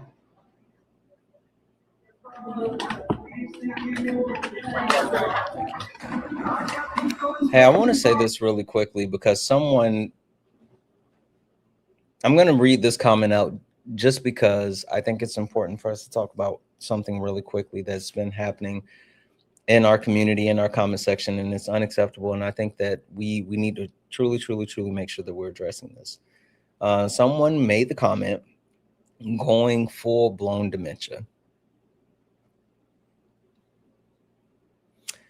That's unacceptable. That's literally unacceptable. Guys, you may hear other people make fun of, like, you know, certain things in their lives, in their spaces, but we don't pathologize people. We don't have access to their medical records. We're not there. We don't know. We're not their doctors. And while we may think that, definitely, I can without a doubt say Donald Trump has gotten older, and cognitively, when you get older, there tends to be some type of slip off from where you were prior. And the only thing that I'm willing to say is that he's gotten older. We don't actually try to pretend as if we're all doctors or psychiatrists or professionals. So sitting here pretending that we can somehow, say what is or is not the thing,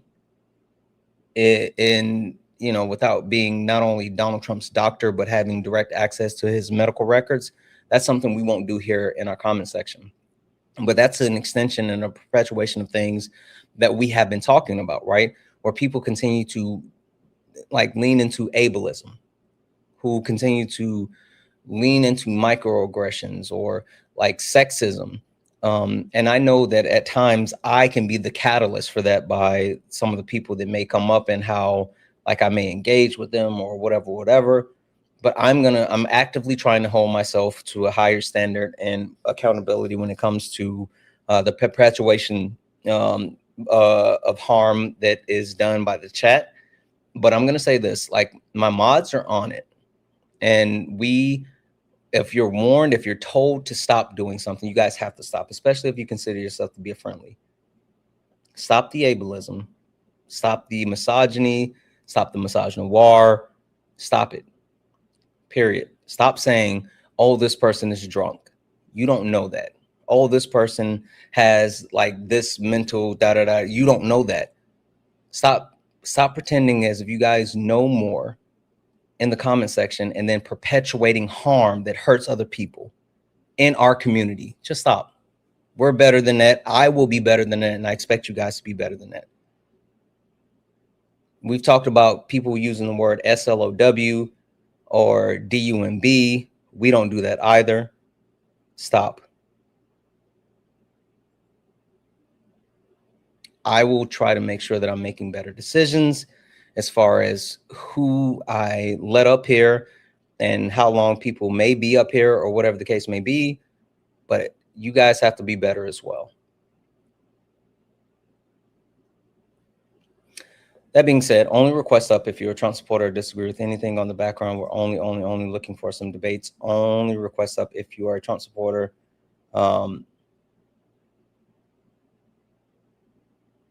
You literally didn't have to say that. Only request up if you're a Trump supporter or disagree with anything on the background. We're only looking for some debates. If you're friendly and like to support the live, you can do so. Cash App, PayPal, Venmo. Pay links and links are in the bio. Santana speaks for you. Santana speaks for you is the best way to support the live. If you're over on YouTube, you can send a super chat and I will read that out. W's in the chat for Maggie for the $10 donation. And thank you for all that you do. Please, I've been listening to you, Bean, and Peter since before the election. Keep cooking. W's in the chat. Thank you so much for that. I appreciate the heck out of you. If anyone else likes to support the live, you can do so.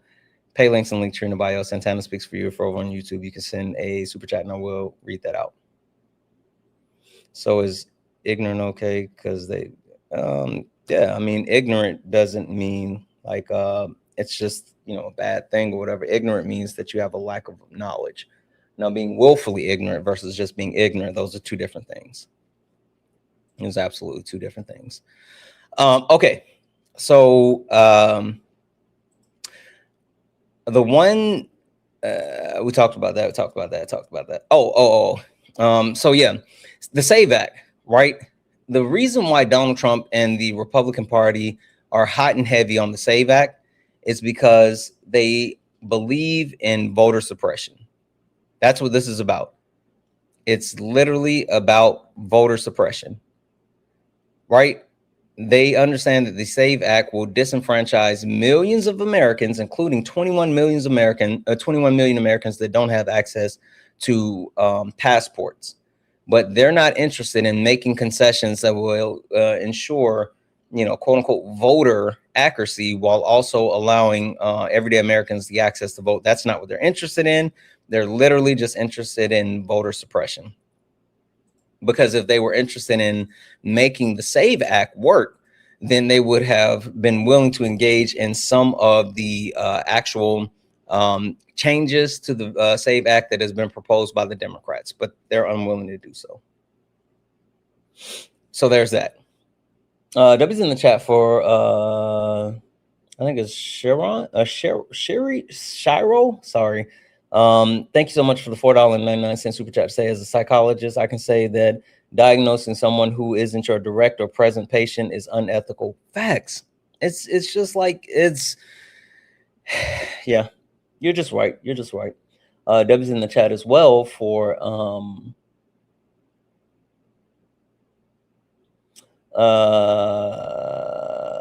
One Mighty Pen, who gifted Quite Violet a YouTube subscription. Debbie's in chat for Cool Cat for the one cheer bit to say thank you for the call in, Santana. Absolutely, we got to hold each other accountable. And W's in chat for One Mighty Pen, who gifted a YouTube subscription to Soul Survivor. If anyone else likes to support the live, you can do so. Cash App, PayPal, Venmo, pay links, and link tree in the bio. Santana speaks for you. If you're over on YouTube, you can send a super chat, and we'll read that out. So the point being is they're not really interested in governing. They're not really interested in making society better for the whole. They're literally just interested in coalescing power. And when I say they're only interested in coalescing power, I mean that. They're even saying it out loud.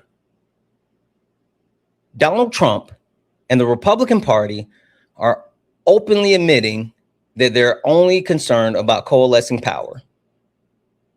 Firm for a good cause. We treasure justice, fairness, family, honesty, and human dignity, unlike societies based on class, clan, or tribe. We see every citizen as an individual, equal under the law and equal under the eyes of the Lord. In America, we speak English because that is the language of our founding, and for 1,000 years. Hold on, sorry, I played the wrong one, but yeah, we'll talk about that one in a second. Sorry. That one, I was like, what the fuck are we doing? Hold on, here. I think this is the right one. Sorry.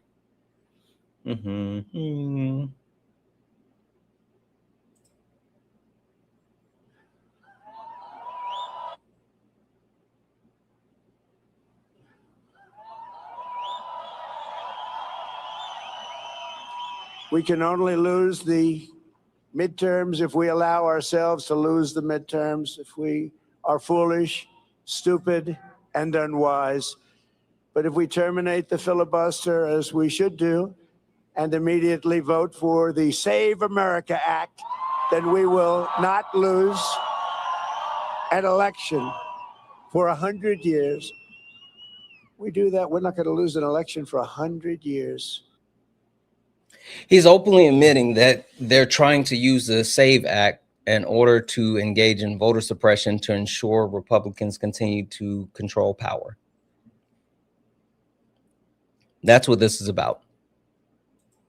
It's because Republicans don't run on policies. Republicans don't run on helping people. Republicans don't run on being beneficial for everyday Americans. Republicans run on fear.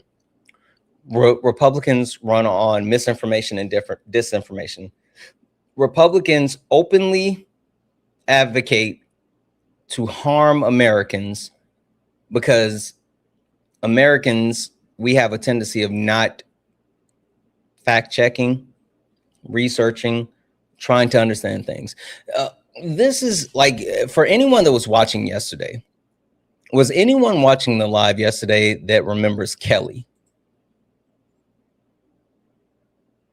Was there anyone watching yesterday that remembers Kelly from YouTube? Yeah. You guys remember Kelly? Yeah.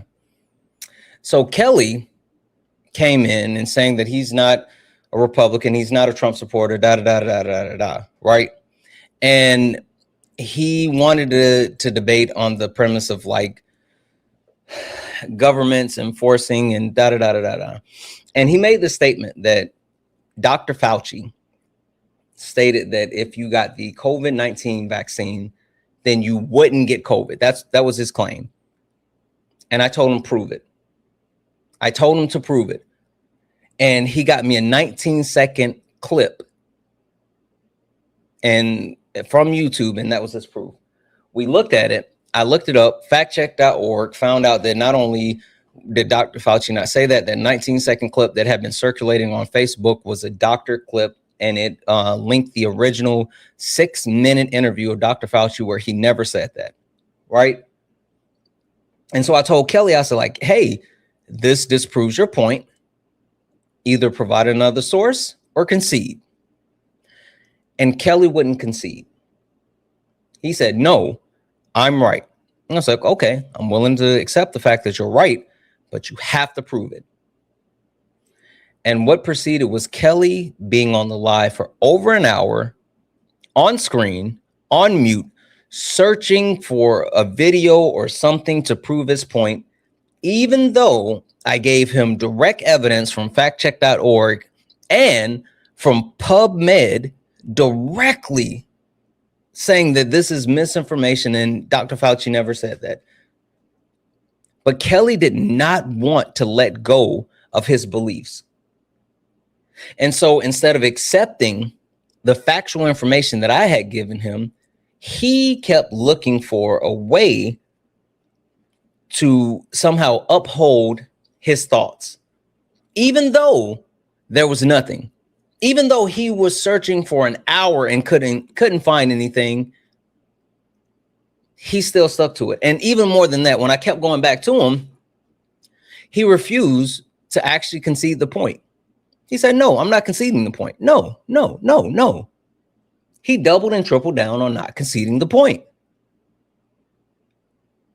And what did Kelly do at the end when we had openly disproven his belief?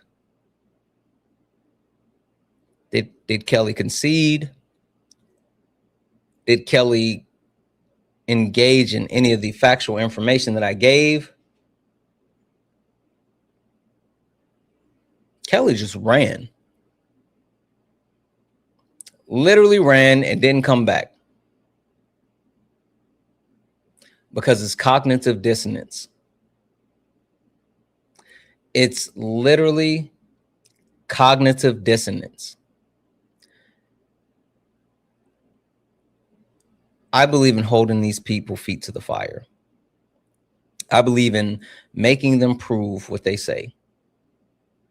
I think the thing that we've gotten away from is the premise that people, for some reason, get to say the things they want to say without proving the things that they say. That's why people get so mad when they come and debate me and I say, prove it.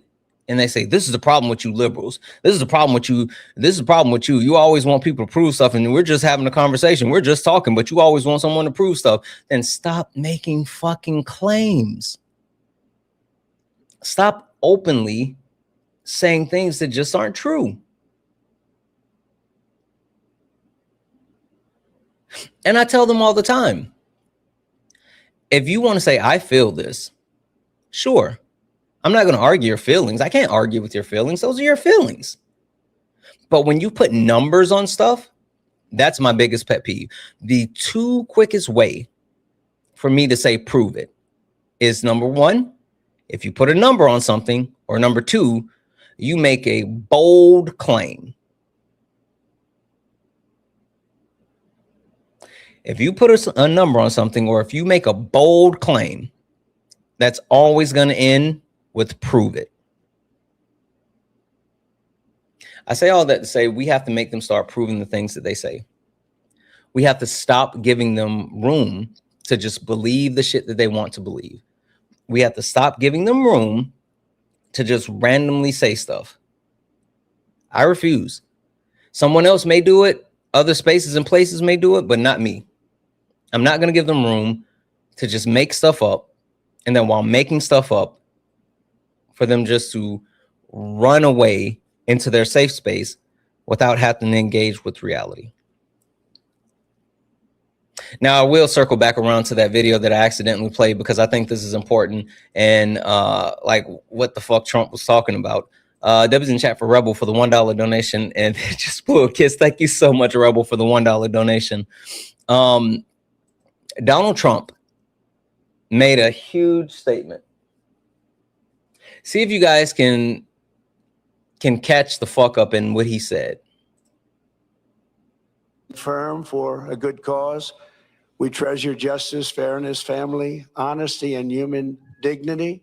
Unlike societies based on class, clan, or tribe, we see every citizen as an individual, equal under the law and equal under the eyes of the Lord. In America, we speak English because that is the language of our founding, and for 1,000 years, that has been the language of freedom. An American always wants peace and order, but we will never shrink from danger or threat. We will always fight, fight, fight, and win, win, win. We got to do that. I see you guys caught it. I see you guys caught it. We've been speaking English in America for over 1,000 years, apparently, guys. Apparently, we've been speaking English in America for over 1,000 years. Hi, Tucker. Are you a Trump supporter or disagree with anything on the background? Yeah, I like Trump. Okay, so you're a Trump supporter? I voted for him. Okay. Do you want to tell me why July 5th, 2026, that you still support Donald Jimothy Trump, or is there something on the background specifically that you would like to talk about? He's a lot like me. I kind of lived my life like he did. I'm good to people. I try to be nice. I try to educate people. I try to make sure that everybody has a lot of good things in life. I treat all my friends good. I hear you talking about you, and I understand that. I would like to know, like, why you still support Trump today. Like, what tangible reason is there for you to support Trump? Well, because I've always understand his philosophy, and that I feel like I'm a lot like him. Right. I mean, I hear you're trying to project yourself onto him. And while I can't dispute whether or not you are or whether you are or not a good person, if you want me to litigate whether Trump is or is not a good person, I guess we can do that. But that's not like a tangible thing. That all comes up to how you view good or bad, which, you know, morality is subjective. So I would much rather talk about like the tangible things that we can quantify, unless you don't have any tangible ways to quantify why you still support him today. Well, I just really like the way he projects himself as an individual, that he tries to let everybody know that they can do better in America, and America. Okay, so there's better nothing tangible. It's just the feelings.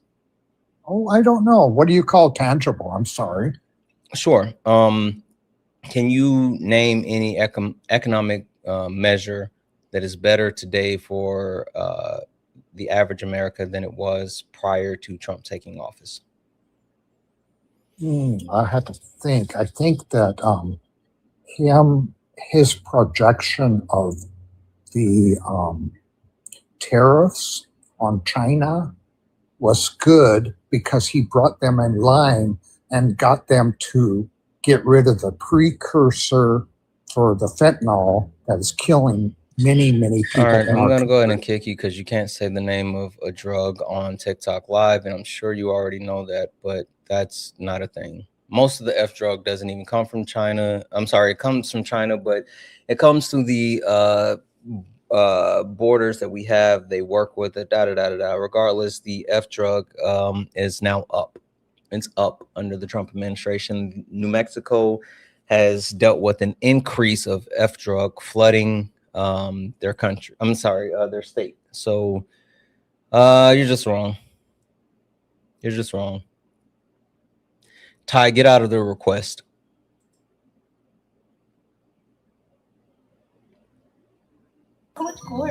Hi, Jake. Are you a Trump supporter or disagree with anything on the background? Yes, I am.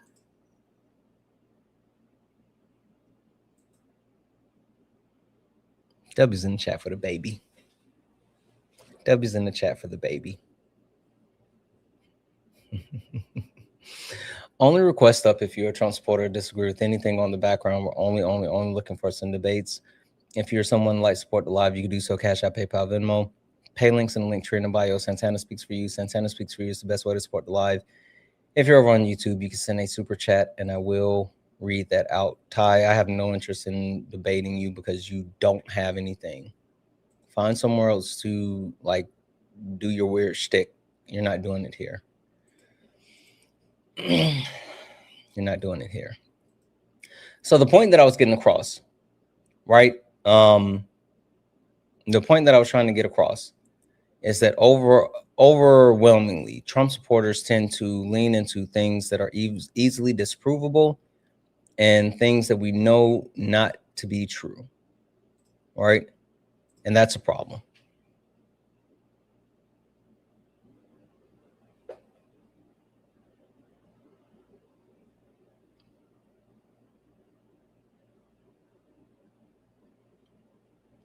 I don't think this person's going to load. Hey guys, we're at 85 new followers for the stream. I would love to be able to get 100 new followers on the stream. If you look up at the top and you see the word follow, that means you're not following me. Hit that follow button, turn on notifications so you know when we go live, because we go live all the time.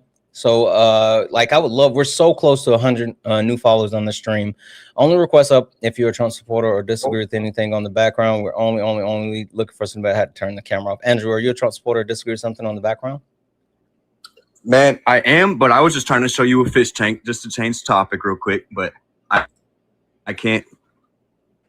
I appreciate you guys. Only request up if you're a Trump supporter or disagree with anything on the background. We're only looking for some debates. Jake's mom, please take the phone away from Jake. He keeps requesting back. Jake still has the phone and he's requesting back. Take the phone away from Jake.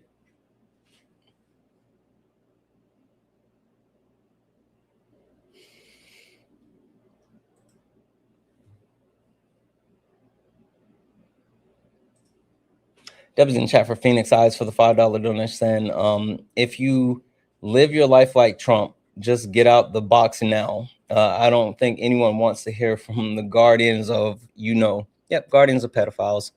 They're literally the guardians of pedophiles. Debbie's in the chat. Thank you so much for the... Is Jake replying?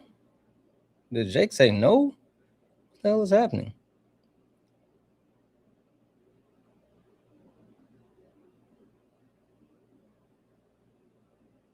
Yeah. I don't know what's going on, Jake. Hi, are you a Trump supporter or disagree with anything on the background? We are. Not only did I catch you in time to mute you, but I just blocked you as well.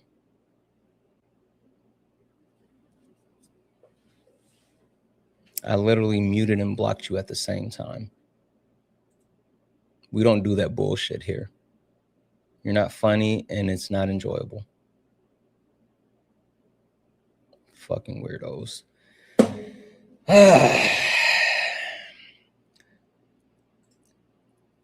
Debbie's in chat for Olivia for the $5 donation. Hi, love your content. Hope you have a great day. Thank you so much, Olivia. I appreciate you so very much. Debbie's in chat for Olivia. Debbie's in chat for Riley for the $5 donation. Thank you for all that you do. My partner and I have been listening a long time during the difficult period, waiting for my disability to go through. You've been amazing through this uncertain times in our lives. Hope you have a great day. Thank you so much. I hope you have a great day as well. I'm really happy to hear that things are actually shifting for you. Hopefully you'll be able to get exactly what you need in order to survive. I'm wishing you and your partner the best. Absolutely wishing you guys the best. Absolutely. Again, guys, only request up if you're a Trump supporter or disagree with anything on the background. We're only looking for some debates.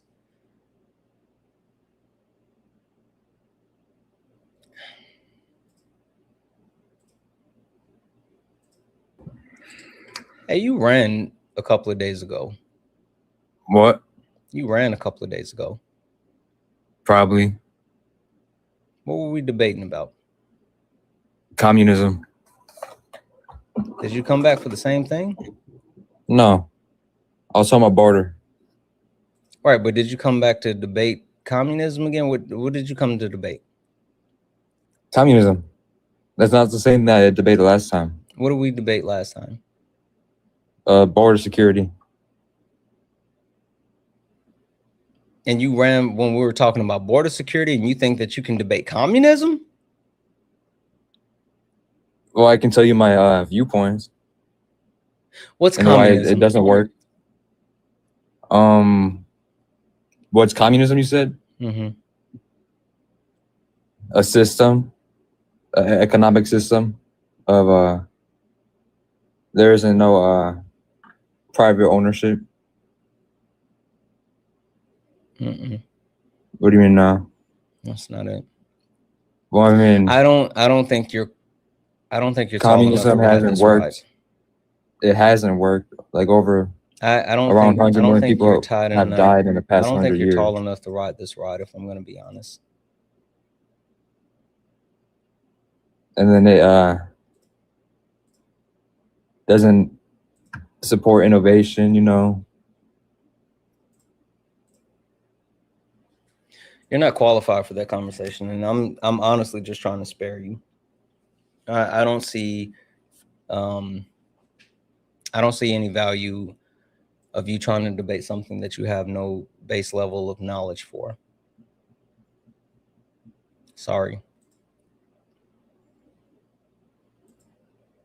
Not saying that I don't want the debate. I'm just saying I don't think there's anything fruitful that would come from the debate.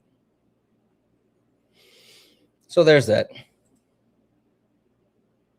There is that. But what I will say, guys, is I think we're going to wrap it up here. I was trying to make it to this time regardless. I have to head off because I have a haircut at the top of the hour. And we're going to shut it down right here so I can get out the door and I can go get a haircut. And we'll be back later. Oh, I would love it. We're at 90 new followers, guys. Look up here. Right there. If you have not hit that follow button, hit the follow button. Turn on notifications. 1.4 thousand people. I am positive that we can get to 100 new subscribers. You said how much haircuts do you take?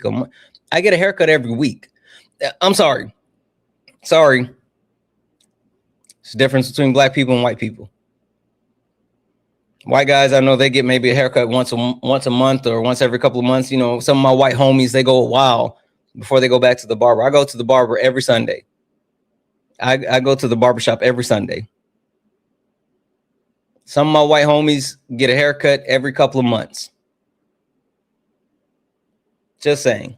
You get one every 4 months? Yeah, no. I literally go to the barbershop every Sunday. Like I have a standing appointment with my barber. You do, Noah, am I tripping? Noah, am I tripping? Once per year? Holy smokes. Every week, a week and a half for you? Yeah. That's reasonable. That's just what happens. How much do you pay? I don't want to talk about that. I remember where haircuts used to be like $15. I remember when make haircuts great again.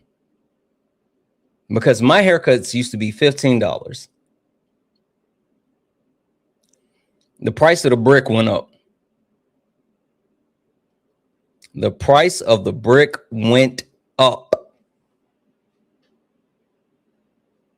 Yeah. $150 for a haircut? My ass. Ain't no fucking way. Ain't no fucking way. Ain't no fucking way. 150 ain't no fucking way. Yeah. All right, guys. Let's shut this thing down because I gotta go. I gotta get out of here. Let's hit this. We'll be back later. Let's hit this outro.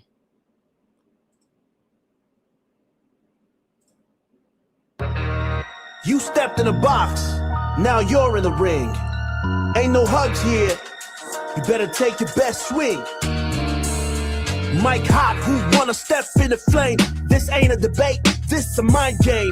Facts type lies, get left in chain. One wrong word, get slapped out your name. This ain't TikTok T, this a war zone talk. No script, no filter, no safe walk. Bring stats will get scrambled like a glitch. I got fire in my mouth like I came from the pit. Hey, that was in the chat for the chat. Guys, I'll see you later. We'll be back this evening. Late nights with Santana, 10 p.m. Eastern, 7 p.m. Pacific. Late nights with Santana. We will be back this evening. I will see you guys later. Yeah, thank you for hanging out today. I appreciate the hell out of each and every one. Thank you. I love you. It was a good one. We will be back later, and I'll see you guys. Thank you for all the gifts, taps, likes, and shares. Thank you all for hanging out. Thank you all for being absolutely amazing. I love you all, and as always, peace.